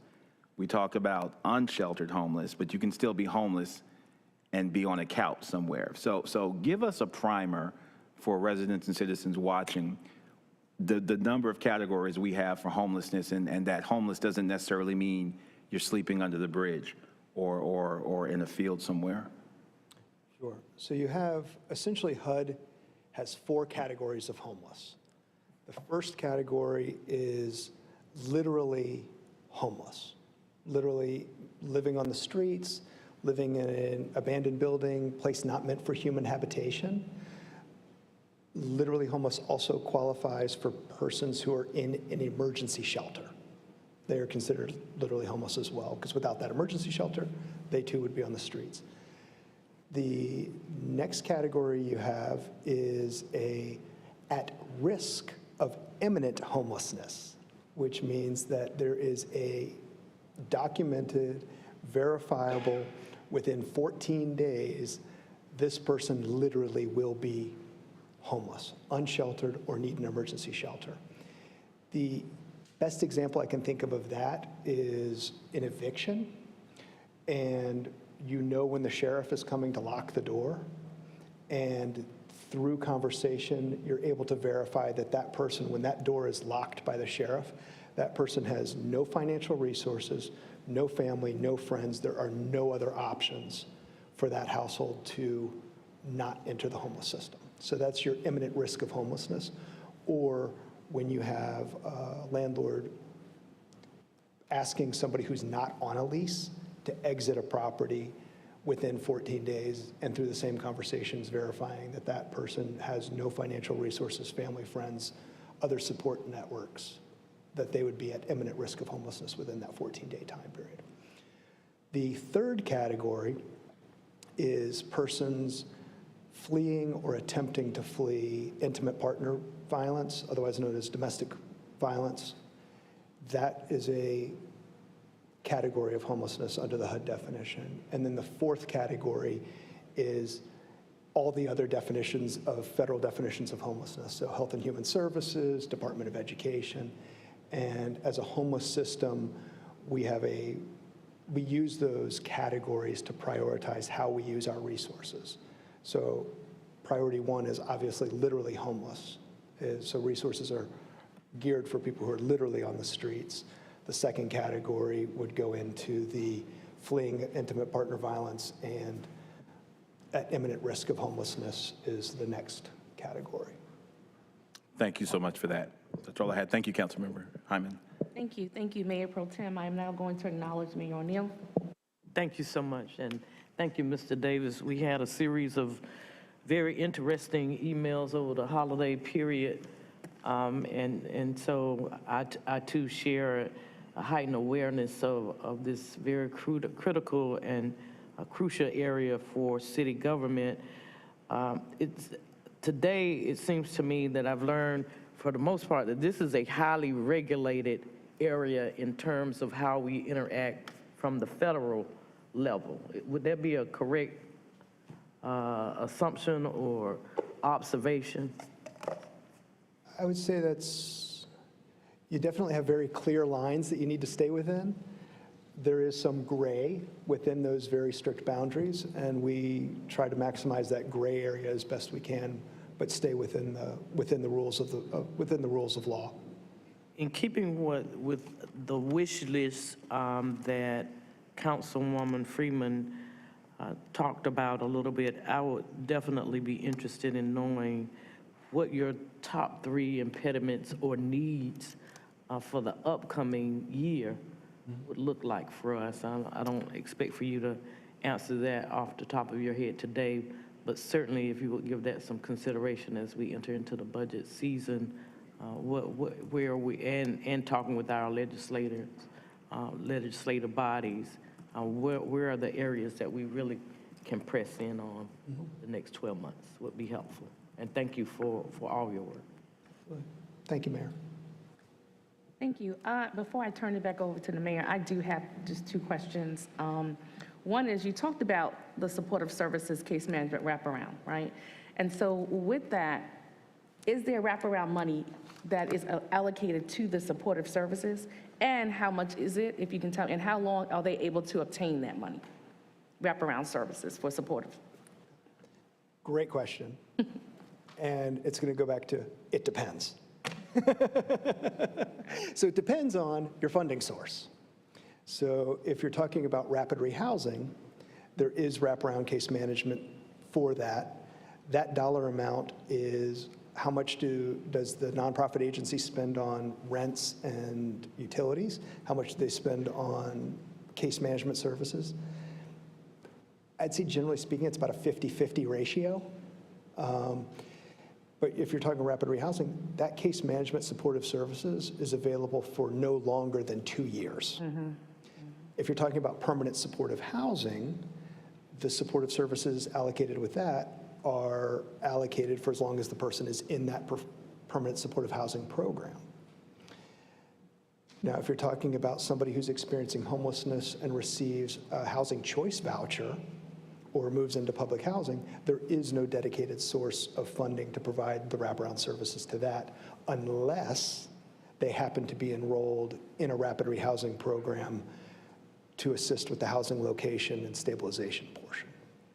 Yeah, and the reason why I asked is because many years ago, I used to be the program director of a wraparound service program in New York City early in my career. And some of the barriers was the limited funding, the amount of time, and then what you could actually use the money for, right? My other question is, I know you talked about the continuum of care and, hospitals and medical facilities being part of that system of care. And so my question is there a guideline against using someone that has a Axis 1 diagnosis, right, as a disability for making them priority for the guidelines of getting housing? You understand my question? So someone who has a diagnosed Axis 1 diagnosis, right? Because as my colleagues talked about mental health, which is major, right? And I just want to know, if someone is diagnosed with an Axis 1 diagnosis, does that make them a priority? Because that's a disability, if you consider it somewhat, right? And I didn't know, sometimes there's guidelines that are real sketchy in terms of being able to use that. So I was just going to ask that question. So using a mental health diagnosis from an Axis 1 diagnosis, severe depression, bipolar, schizophrenia, things along those lines, which are your Axis diagnosed, those are eligible to be considered for a permanent supportive housing placement. The challenge is there are significantly more people who qualify for permanent supportive housing than slots are available. And people in permanent supportive housing tend to stay in there for 5, 7, 10 years. So they're not turning over every month. And our goal right now as a system is we are trying to help our participants in those permanent supportive housing programs to get to the point where they no longer need the ongoing supportive services, that they need just the ongoing subsidy, that they've gotten to a point where they're able to manage their medication, manage their doctor's appointments, manage the normal life skills without needing a case manager in their lives once, twice, 3 times a week, once a month. And when we're able to get to that point, our goal is that we use the housing choice voucher that are available to us to move the person out of permanent supportive housing, get them a housing choice voucher so they've got a subsidy to remain stably housed, then open that permanent supportive housing slot to the next person who does need the supportive services and the housing. So we try and move people through and shift who's paying bills when it's appropriate. So the reason why I asked that question is that I wanted to also educate our residents around the fact that if someone does have a diagnosed Axis 1 diagnosis, it does put them on the list to have some level of priority. Am I correct? As long as they are literally homeless, right, and chronically homeless. Right. So yes. But however, why I'm really stressing that is because sometimes people don't know that, right? Because they may not realize that their Axis 1, they diagnose Axis 1 diagnosis, it could really fall under the guidelines to be a priority. So that's why I just wanted to discuss that. I also want to acknowledge one more time, Councilmember Freeman. Thank you. I really just wanted to piggyback off for Councilmember Hyman's comment and just ask, I guess, how does this, what is is there a framework for a study around what it looks like as this population, as all, like the entire population of Durham starts to age a little bit faster? Because I'm concerned when we start to think about those Axis diagnoses, what it looks like when you add in dementia and Alzheimer's and what have you. And I think that that's occurring at a much rapider pace than before because of the graying of our country. But I actually had a chance to visit a site in Winston-Salem where they've created like a hub. And I'm wondering if there's any type of plan coming out of this, homelessness services work that looks like that. And we can talk more about it, but I do want to just put it on your radar to ping it, and that this is going to look very different with 20 more years of age in it. And we need to get prepared, so. And we can't do it right now, but we've got to get the plan in place. I think you hit the nail on the head there. The challenge that you have is this is where the homeless system and the healthcare intersect. And nationwide, the homeless system and the healthcare system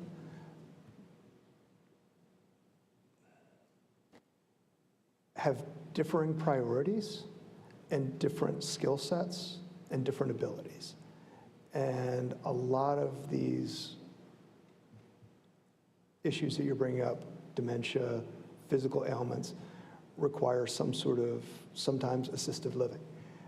Or not even assisted living, but a home health aide, for instance, or somebody who can assist with daily activities. The homeless system has never been set up and designed for that. I mean, the homeless system was stood up in the early 80s and was really meant as, hey, this is temporary, we're going to have to shut down these shelters once we end poverty, once we, the Johnson administration's war on poverty, that was once we get through this, we're not going to need these shelters anymore. Well, we still need the shelters, and the homeless system and the homeless staff are not adequately trained, compensated, or licensed to do those kind of healthcare needs. So this is where you start getting into the Medicaid expansions and the need for higher reimbursement rates and the more intersection between these. And there was a good study that was done last year, the year before. I'll see if I can email it to you, that a nationwide group pulled together people from continuums of care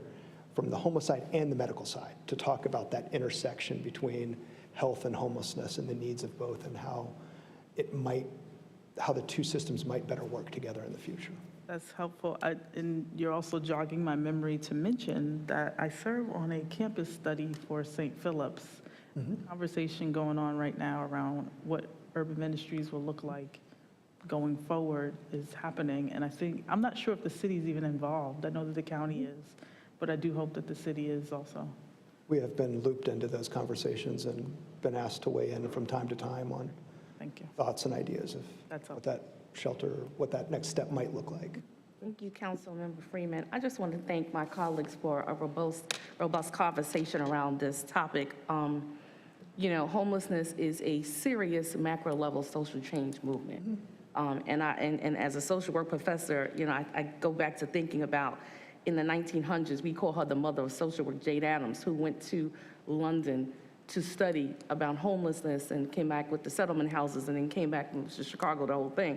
And so this is something that's been going on for a while, but we're gonna have to really be creative and innovative to come up with solutions. And one of the things that I also wanna say is that we gotta communicate. You know, residents don't know where to go. They don't really know how to obtain, so there's barriers within systems. And I also want to say to Mayor Pro Tem's point, if you have not been involved with killing the homeless point in time, I mean, that used to be a requirement that I would make all of my I would suggest all of my students do when I was at Shaw University and continue to do that. And you know, just the experience that they get in terms of what they thought of the face of a homeless person. And I remember one of my students saying to me that they had to interview someone who was an ex-professor, was homeless. So thank you so much. Thank you, colleagues. I am now gearing it back to our mayor, Mayor O'Neill. Thank you, Councilwoman Hosey-Hyman. I will now turn it over to Mayor Pro Tem, who will lead the discussion on our last presentation for this afternoon. Transportation Department, item number 9, Durham-Chapel Hill-Carrboro Metropolitan Planning Organization, MPO, annual report. Let's proceed.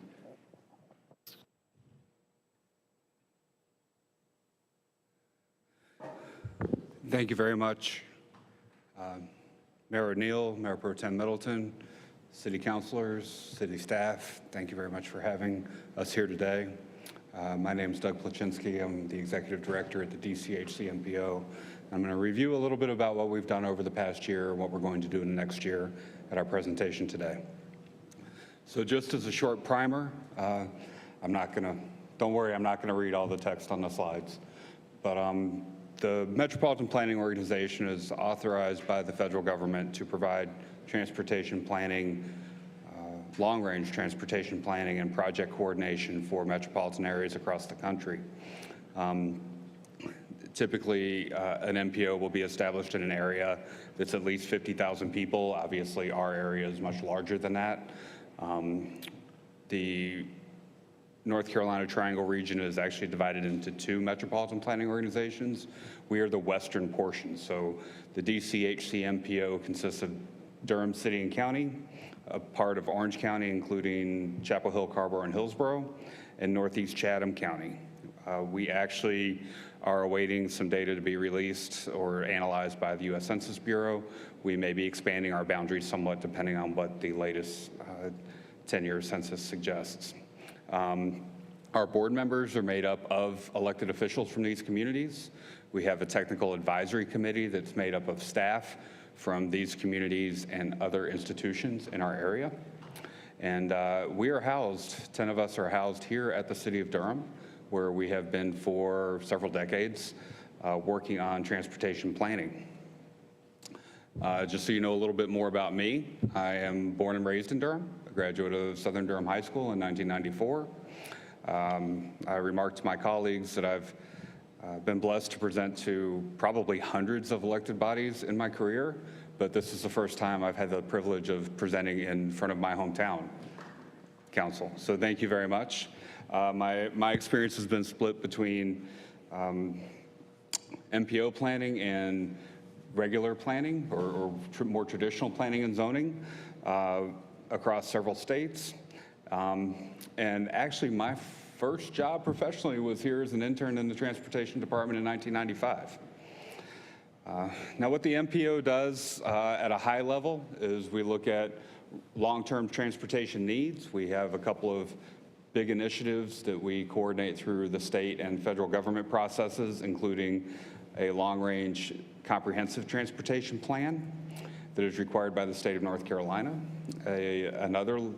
And let me qualify, the North Carolina plan is all of our needs. Whether we have money to meet them or not, we consider those as part of the planning process. The Metropolitan Transportation Plan that the federal government requires of us analyzes the priorities that the region has that we have anticipated revenues to try to create projects to fill.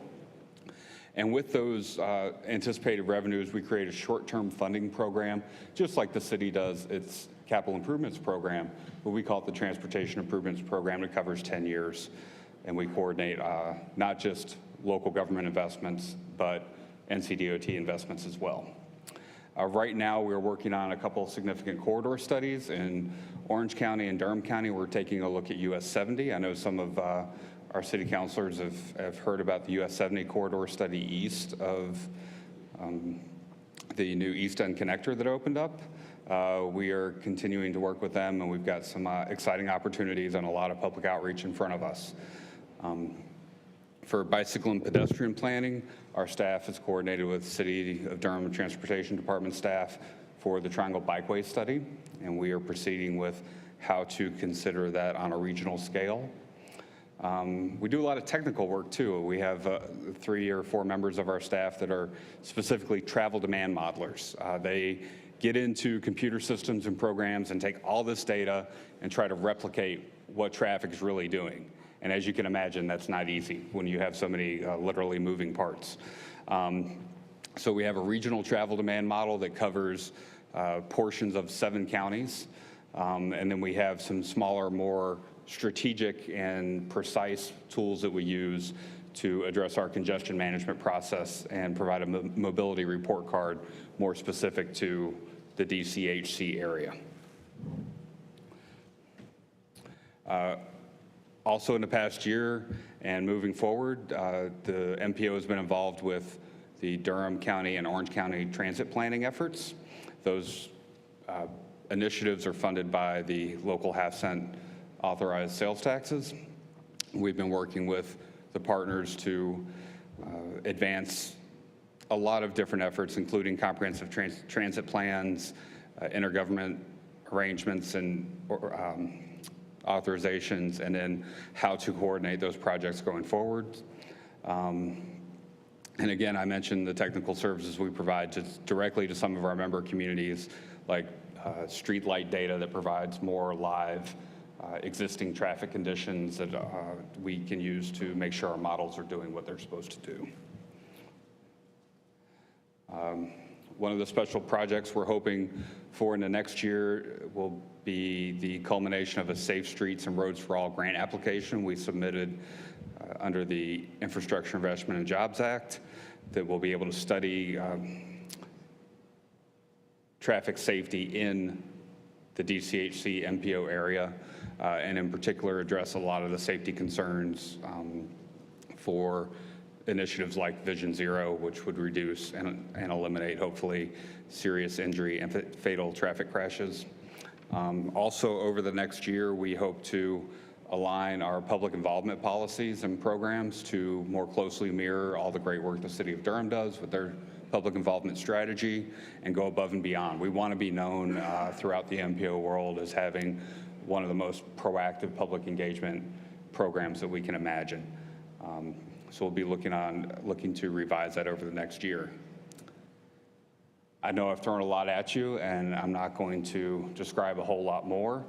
Other than that, it's in cooperation with the city, we will be transitioning from working within the confines, or confines isn't the right word, the facility here at City Hall, and being a division within the City of Durham government, to joining our friends at the Triangle J Council of Governments and going under their umbrella of regional services on July 1, 2023. This will help us better align our technology needs, our talent resources, and administer projects across all of our local partners that I mentioned. Also, we want to promote regionalism. We want to look at large projects while we're helping our member communities deliver their projects that are important in their communities. Ultimately, we think that there will be a small cost increase to repositioning the MPO to TJCOG. Right now, the City of Durham contributes about $1 per resident to MPO operations in local match funding. We think that'll go up a little bit based on just overhead rates and cost increases. But I would say, maybe 10 to 15% more over time.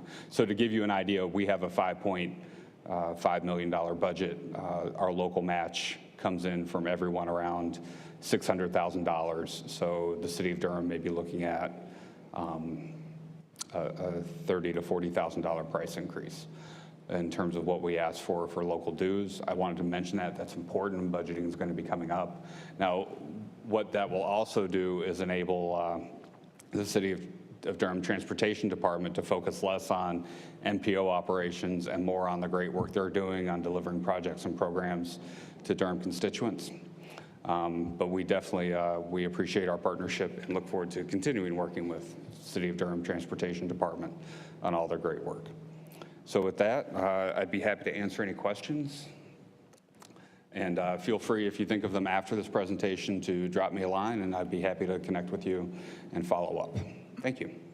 Mr. Plachinsky, thank you so much for a great presentation. At this time now, entertain comments or questions from my colleagues. Councilmember Freeman. Thank you. I just would appreciate, just want to offer our appreciation for the presentation and just share a little bit of excitement about this alignment with the COG. Just know that Lee Worsley is really excited about having additional support in the office. So I think it's going to work out pretty well. And if I can be helpful, please let me know. Thank you. We appreciate it. I serve as the liaison. Thank you, Councilmember Freeman. Colleagues, Councilmember Hyman.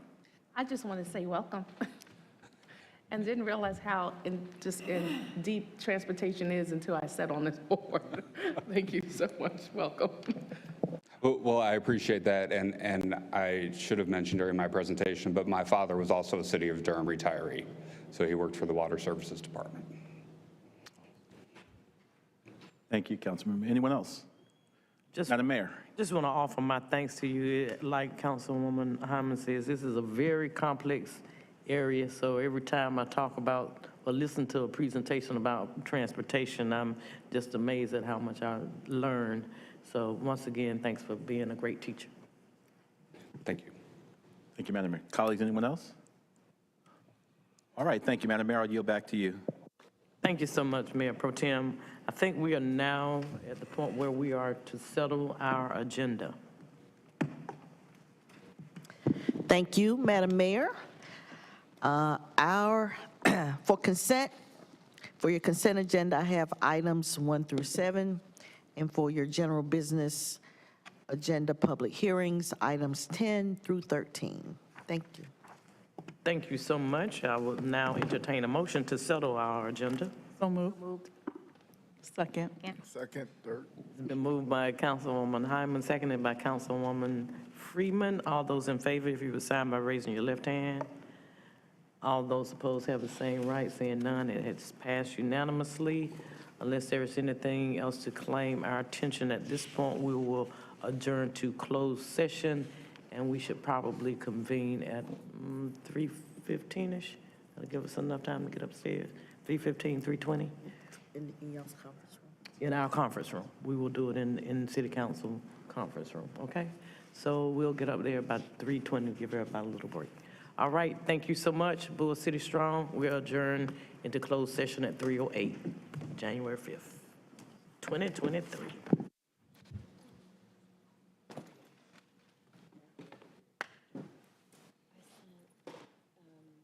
Since planning has already been engaged some on the light issue.